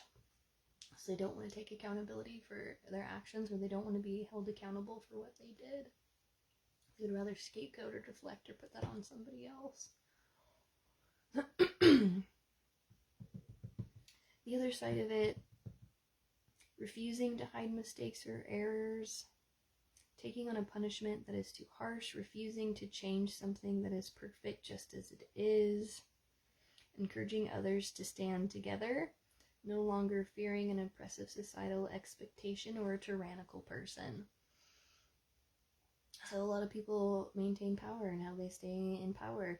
If you don't do this, you're going to be punished, and they triangulate or they placate people against each other, or they, create these divisive systems where this person is pinned against this person, is pinned against this person. It's all this, like, puppeting. And that's just not what we're doing here in this space. We're encouraging everybody to come together. We're focusing on community, building healthy communities, healing, cultivating conscious co-creative communities and culture, right? Like, not making this about the individual dramas. There's somebody out there who is just like feeding off of the drama, or who is just perpetuating all this drama, because when they're not in all of this drama, they're bored or they're understimulated. But they're using this drama and this stimulation in order to try and distract themselves away from things. Like the king sitting in the corner, kind of in the dark, smoking something and drinking something, trying to dissociate and disconnect from the reality, not wanting to take on responsibilities, but trying to delete themselves. Is there anything else in there? I don't think so. As far as painting the roses red, I think that's kind of obvious at this point. Again, like, I've talked about it before in one of these previous readings, like a week or two ago or something like that. I mean, if you're really invested in whatever it is that you're working through and you want to go back through it, well, like, go look back through the other videos or whatever until you find it. There might be some sorts of little information or something that you can pick up on there that could be helpful and that could be useful. But again, speaking to neurological implications of aesthetics and consciousness and cultivating consciousness and frequencies and shapes of things influencing and affecting our elevation, or at least our awareness, right? Let's go into here. This is one of my favorite books, Art and Physics, Parallel Visions in Space, Time, and Light. Okay. Or bibliomancy. Like that word. Thank you for that one. Let's just pick. We'll kind of go into here, pick something tangible, one or two out of the Alice in Wonderland tarot, and then we'll close this one off for today. These get to be a little bit long, but that's fine. There's information there you can pinpoint and pick it apart. Maybe I'll pick it apart at some point. I think that would be beneficial.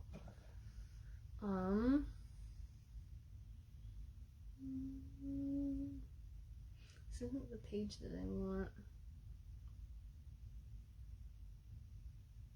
But we'll start here. The central issue of painting, he wrote, is the subject matter, what to paint. Then he began to experiment with various styles, searching for one that would project his inner vision. After a series of frustrating attempts, like mistakes, right? He presented a distinctive manner of painting that became known as zip. Barnett Newman, is that who that's referring to? I guess it doesn't necessarily matter. But if it's like, okay, well, what picture am I trying to paint? You find that through experimentation, through making mistakes and errors, trial and error, exploring, doing things, whatever. I mean, nothing's gonna come out perfect. As an art teacher, and even as a mom, what I notice big time as far as like a resistance is they do it one time and it doesn't come out perfect, and then they start beating themselves up. Oh, it's not perfect, I'm not good at it, I don't know how to do it, and they give up. And it's just like standards we hold ourselves to. Like, how do you expect to be like Superman and super whatever without, you don't go walking into a gym and then just expect that you're gonna be like Muscle Man and super fit and cut. You gotta put in the work. You have to practice. You have to show up every day. You have to draw every day. You have to try trial and error to build the muscle memory and build the muscles to do it. Regulate the nervous system.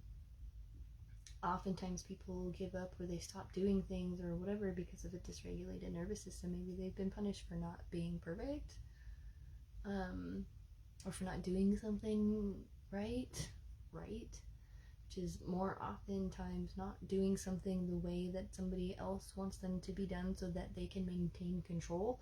So they punish you for not doing it their way so they can maintain the illusion of power and authority over another person, so that they don't have to be accountable for themselves and their own things, so on and so forth. All that's all in this reading. Okay, so what page do we need to see? We'll go to the one that I've got marked.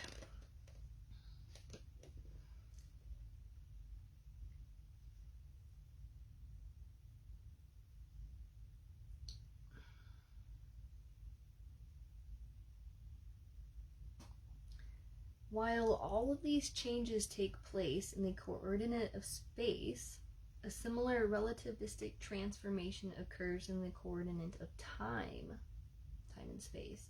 Clocks seen off in the far distance, both front and back, begin to slow. Regular, late, time and space. Are you a person who is regularly late to things? Are you regularly late to things because you're not regulating your nervous system and you're not relaxed? Or because you're trying to access clout or resisting a massive change?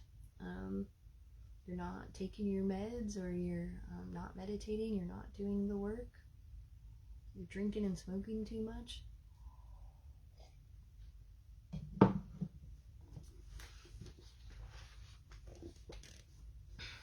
I'm like, what are you in this space? Instead of just talking to me directly, but you're not going to want to talk to me directly because you're not going to want to see the truth right off the bat. Like, you don't want to, like, that's fine.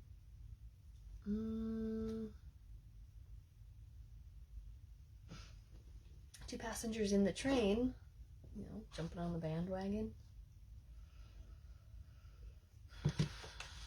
The interval between events in the past, in the rear, behind the train, and events in the future, in front, ahead of them, appears to shorten. The past and the future, separated by the present, seem to approach each other, but this is an illusion. The present moment, outside the train, the now, what Monet called instantaneity, is actually dilating so as to include both more of the past and more of the future.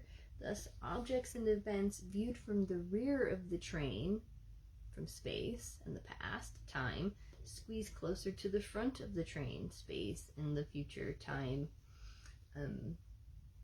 Something that I've been picking up on in like collective energy, collective readings, and so forth. And so whatever, like through this shift and through this change, is those at the back will be moved to the front of the line, and then those at the front of the line are going to be put in the back.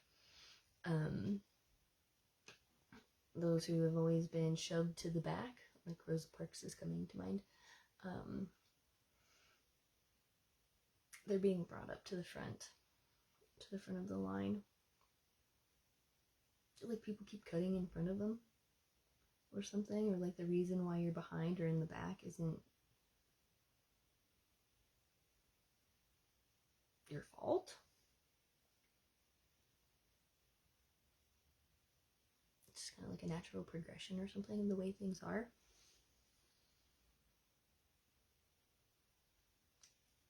I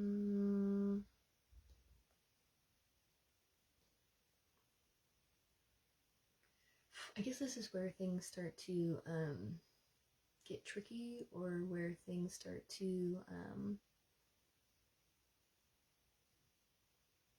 make people not want to do the work.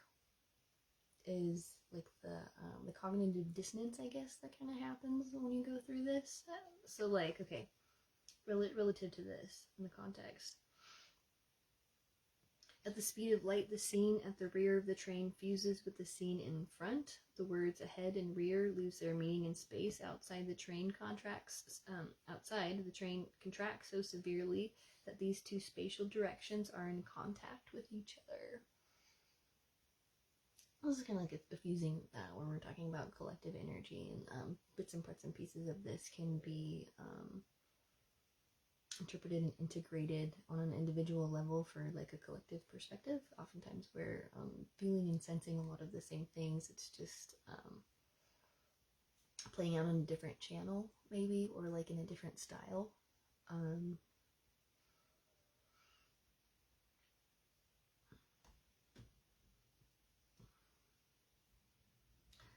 Shadows also change at these high speeds. Traveling at slow speeds creates the impression, which in relativity is not correct, that light travels from here to there in time.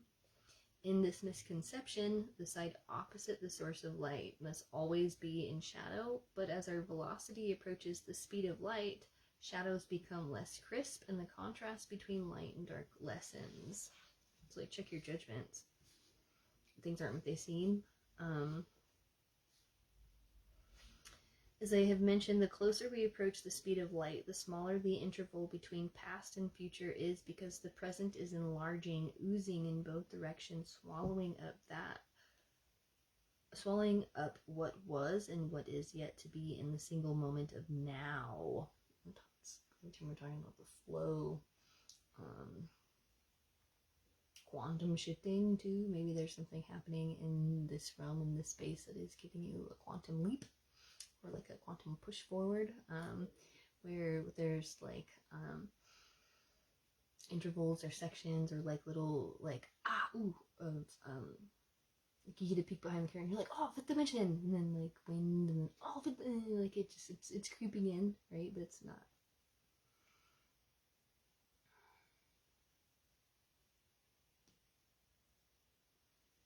At the speed of light, these three durations of time merge, but for everyone in the train, nothing is amiss. The color, shape, shadows, and boundaries of objects inside remain unchanged. Again, so if you're going to jump on the bandwagon and you're going to try to like ride through this shift and this change along with everything else, you're not going to see the changes, and you're not going to see the bigger picture. Right? You're gonna get caught up in the illusions of whatever's going on inside the train, and it's just gonna be like stuck in that container. I mean, that container is gonna be what the container is gonna be. Shine bright like a candle. You will make it through this. Right? Like, shine bright. You're gonna make it through. This is one incredible journey. Like, you don't need to be on the train. You don't need to be on the bandwagon in order to get to the other side. Like, you'll just get there. You can do this. You can do this. We can get through this. We have a collective. We're here together. Okay? So you feel that hook? You feel that cord? Let's figure out how we're going to detach that and how we're going to cut that cord. And then we'll close this off for the day.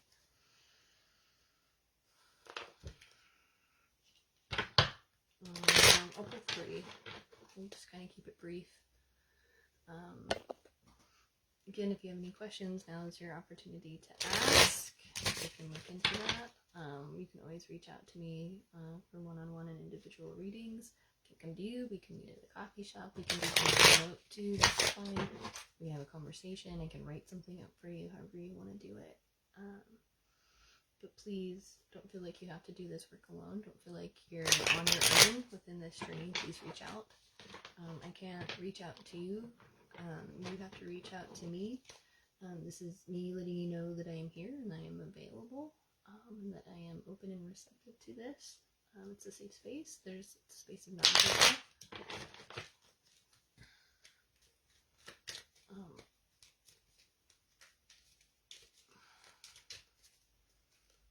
You can get a lot of work done in this space, so you don't have to spend the next 10 years in therapy. You know. 3 of them. 1. She's holding the pig. Don't cast your swine. Don't cast your pearls before swine, right?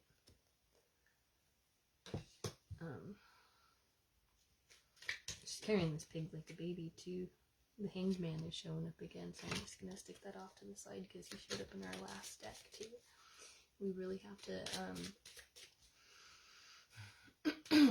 look at these sort of readings and this sort of space from the other side, or kind of from that hangman's position. You have to kind of see it from another angle. Because when you look at it from, say, the other point of view or from the other person's shoes,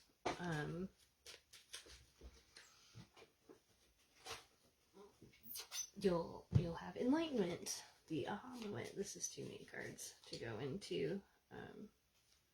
Justice is here, hanged man too, right? That's, you know, I mean, even lovers is here too. Lovers is in here reversed. Let's see what else. What else can we pull out? Okay, let's see. How do we get the hook off? How do we get the hook off, and how do we cut the cord? Page of Flamingos, that showed up yesterday. I'm going to put them over here. You can look to yesterday's reading too. It's going to give you some insights and answers. Fine, I just need 2 more. There's 1. 2 came out, but it's the whatever card. Knight of Flamingos. Knight of Swords. Knight of Swords popped up in the other deck too. We'll look at what she has to say about it here. That's coming out of the flames and doing the work, and then 8 of Hats for this emotional fulfillment. Okay, there's our 3. We'll read them out of here and go for the day. Ace of Peppermills. This one showed up for us yesterday too with this. So it's like there's so much information in yesterday's.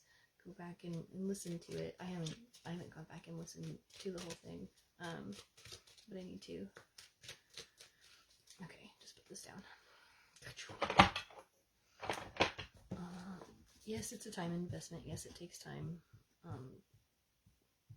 But so does regulating things. I mean, if you might be late to something because you're trying to regulate, that's okay. At least you're going to show up regulated. It's better than showing up early or showing up on time to something and being dysregulated. That does an injustice to the community. I mean, take your time. Really make sure that things are, I's are dotted, T's are crossed. That you've, like, covered all grounds and you kind of checked everything. You know, make sure, like, you know, you're making sure the doors are locked before you go, that kind of thing. Don't leave any stones unturned. There's a lot of clearing to do. There's stuff that you have, there's something that you have, something within your space, probably in a corner or something like that, that's holding a lot of energetic stuff that needs to be moved or cleaned out.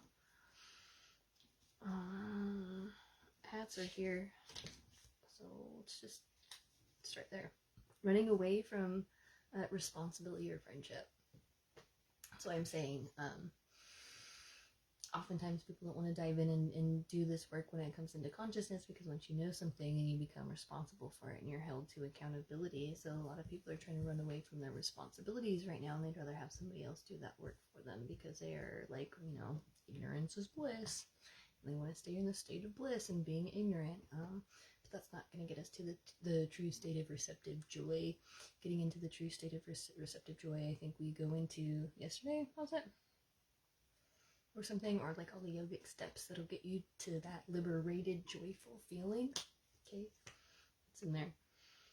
I'll show you. Running away from responsibility or friendship. What friends are you leaving behind, or what friends are you not addressing because you're more focused on the clout or trying to be popular, or not wanting to ruffle feathers, or like trying to fit in like you want on the train, so you're gonna abandon your friend?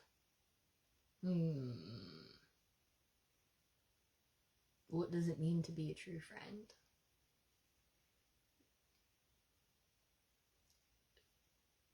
Abandoning your friend while knowing they're in pain and suffering isn't being a friend. Telling somebody all your problems are all your fault, you figure it out, like you're running away from your responsibilities and your duties. Or same thing, like you're probably not receiving the support that you need because the person that you're trying to get that support from is trying to run away from their responsibilities. Stuck in nostalgia, wanting to like maintain whatever this thing is in the past or whatever. Like, I don't know, I just have this picture in my head of like the person or whatever, like from the movies, where like 20 years later, you know, they're going to their high school reunion or something, but they're still like caught up in the high school drama, or they're still like their mindset since high school hasn't changed at all.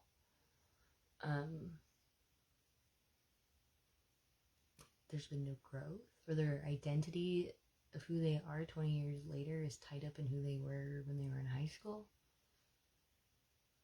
That's weird. Which is very specific to somebody or to something. The yin and yang of choices, leaving behind that which is best in a person. Why are you punishing people because they made a mistake? Like, you're gonna stop them from being able to create anything because they did something that had hurt you and they did it unintentionally, so now you're not gonna let them do anything? Really? Or they're not letting you do anything because you made it like, huh?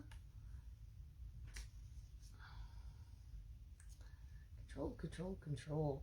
Abandoning a plan or goal, disillusionment, making a great matter of something that is really trivial. The other side of it, happiness, joy, feasting, striving for a goal, you know.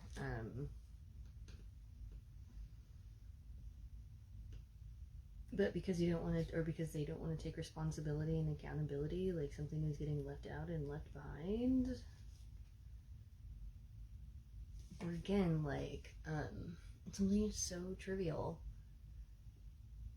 or like it's so based in ego and whatever, and somebody is so caught up in this like trivial thing, trying to maintain something that's so ego based, and they're just making this huge ordeal out of something that like it's not that big of a deal. Like, come on, like, be playful, have fun, just release it and let it go. What was the poem that I posted just before this? Something along the lines of like, just let her be free. Right?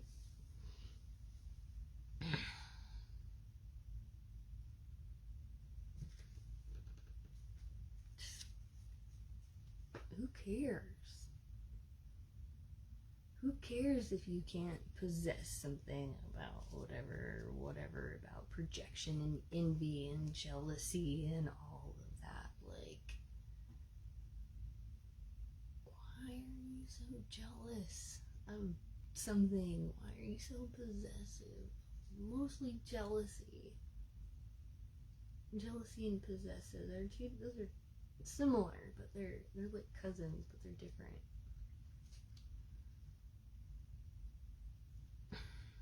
Like blocking, who blocked your goals because Night of Flamingos, what's okay. I'm gonna get out of here. I'm gonna like go sit outside in the sunshine or something like that after this and just like go be me for a minute. There's a lot of not me things in this space, and it's a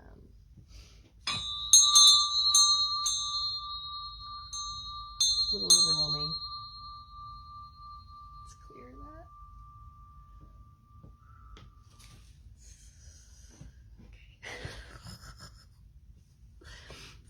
space to be in. Rushing without fear into the unknown, bloodlust. I was talking about blood. I've been talking about blood and lust, punishment, oh, they're different from us, or they did something, kill, this,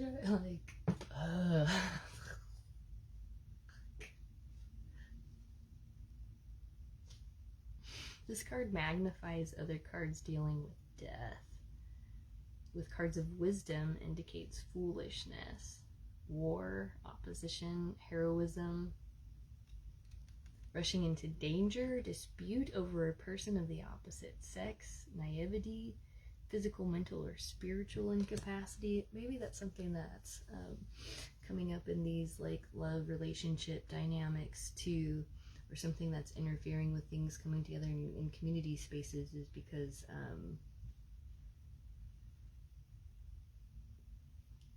how do we put it? There's dispute over a person of the opposite sex. Something, possessiveness, jealousy. Oh no, she talked to a guy. Oh no, he talked to a girl.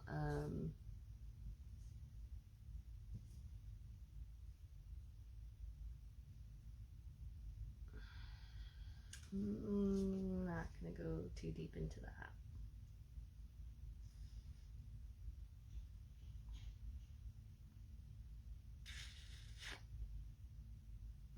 Don't be naive. Physical, mental, or spiritual incapacity. Okay. You don't have the capacity to go to these spaces of higher dimensions, of higher consciousness.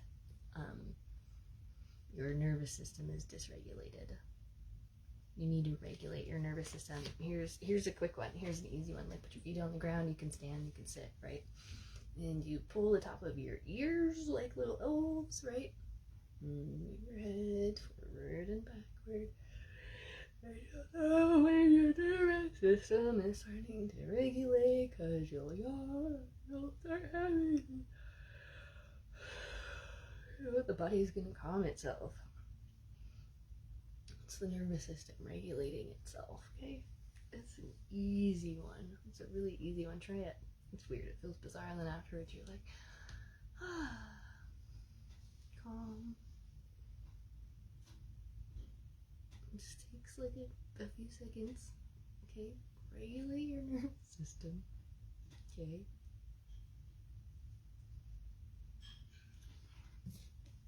Let's talk about what you're holding on to and what's hooked you.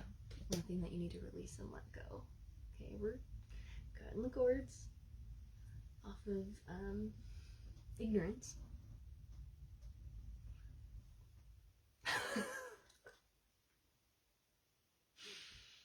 Giving you your power back. Giving you your autonomy to be able to make decisions and do things. And to, here's permission to live a happy, holy, healthy life. Make your mistakes, keep practicing, okay? It's fine. Okay? Where mistakes aren't mistakes is where,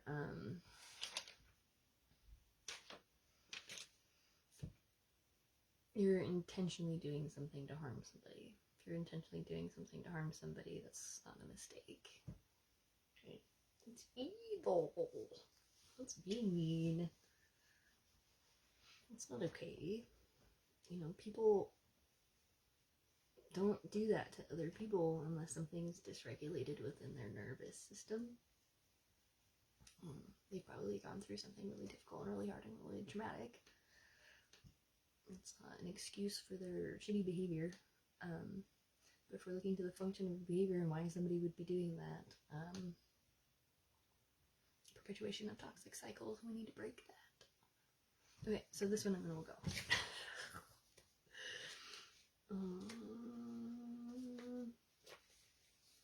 Here you are.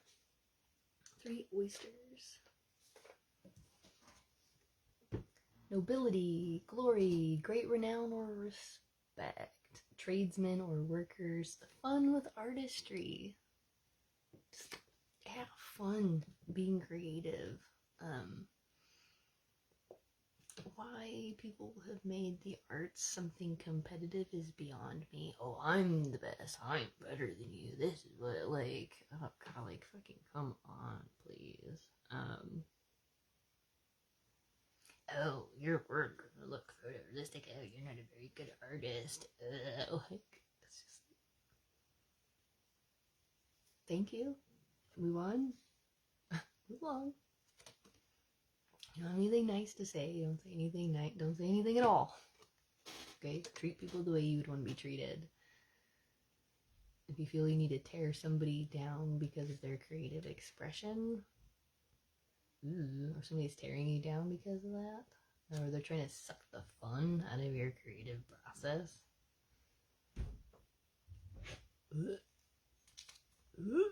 Money where are you? Okay.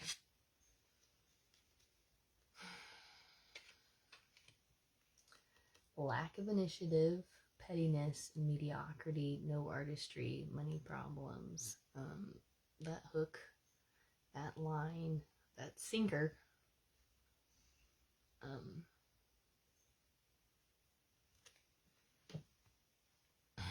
If you're afraid of making mistakes, you're never going to get any better, and so you're going to accept being in this space of mediocrity. You're not going to try very hard. Maybe somebody is taking money away from you, or trying to control you with money, or trying to stop your initiatives for things. Let's cut those cords, and let's go into this space where we're just gonna have fun, we're gonna be playful, and we're gonna create, and we're not gonna get caught up in all of this bullshit that is just people just take so seriously because they gotta like control everything, or they're so dysregulated that they have to control everybody else around them, so that all the people are around them are regulating this other person, you know.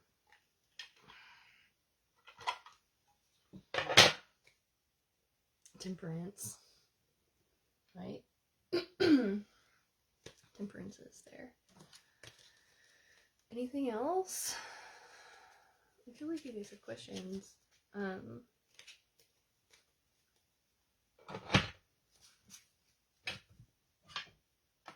not.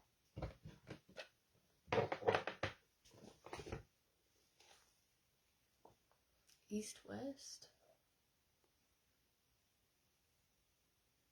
I like this. This is relating to what we talked to a little bit yesterday. There's a little quote, two quotes, two little pieces of information right here. I'll give you these, and I'm closing this down for the day. Okay, ready? Form is emptiness. Emptiness is form. This comes from the Heart Sutra and Pranaparmarita Sutras. We talked about sutras yesterday. This is a Carl Jung quote. We have let houses that our fathers built fall into pieces, and now we try to break into oriental palaces that our fathers never knew. I'll leave you with those. Okay, reach out to me. Please do. Thank you for showing up in this space. I'm going to put in the comments after this my fundraiser link. We are doing art projects, cultivating conscious co-creative communities and cultures with that youth empowerment project. I get to do art classes with young women who are getting themselves out of homeless situations, and it's such a phenomenal organization to work with and to get to work with, and it's such a neat group of girls. If you would like to help us out, please do. I'll put the link down below. Again, reach out to me if you want a private reading. Love you. Bye.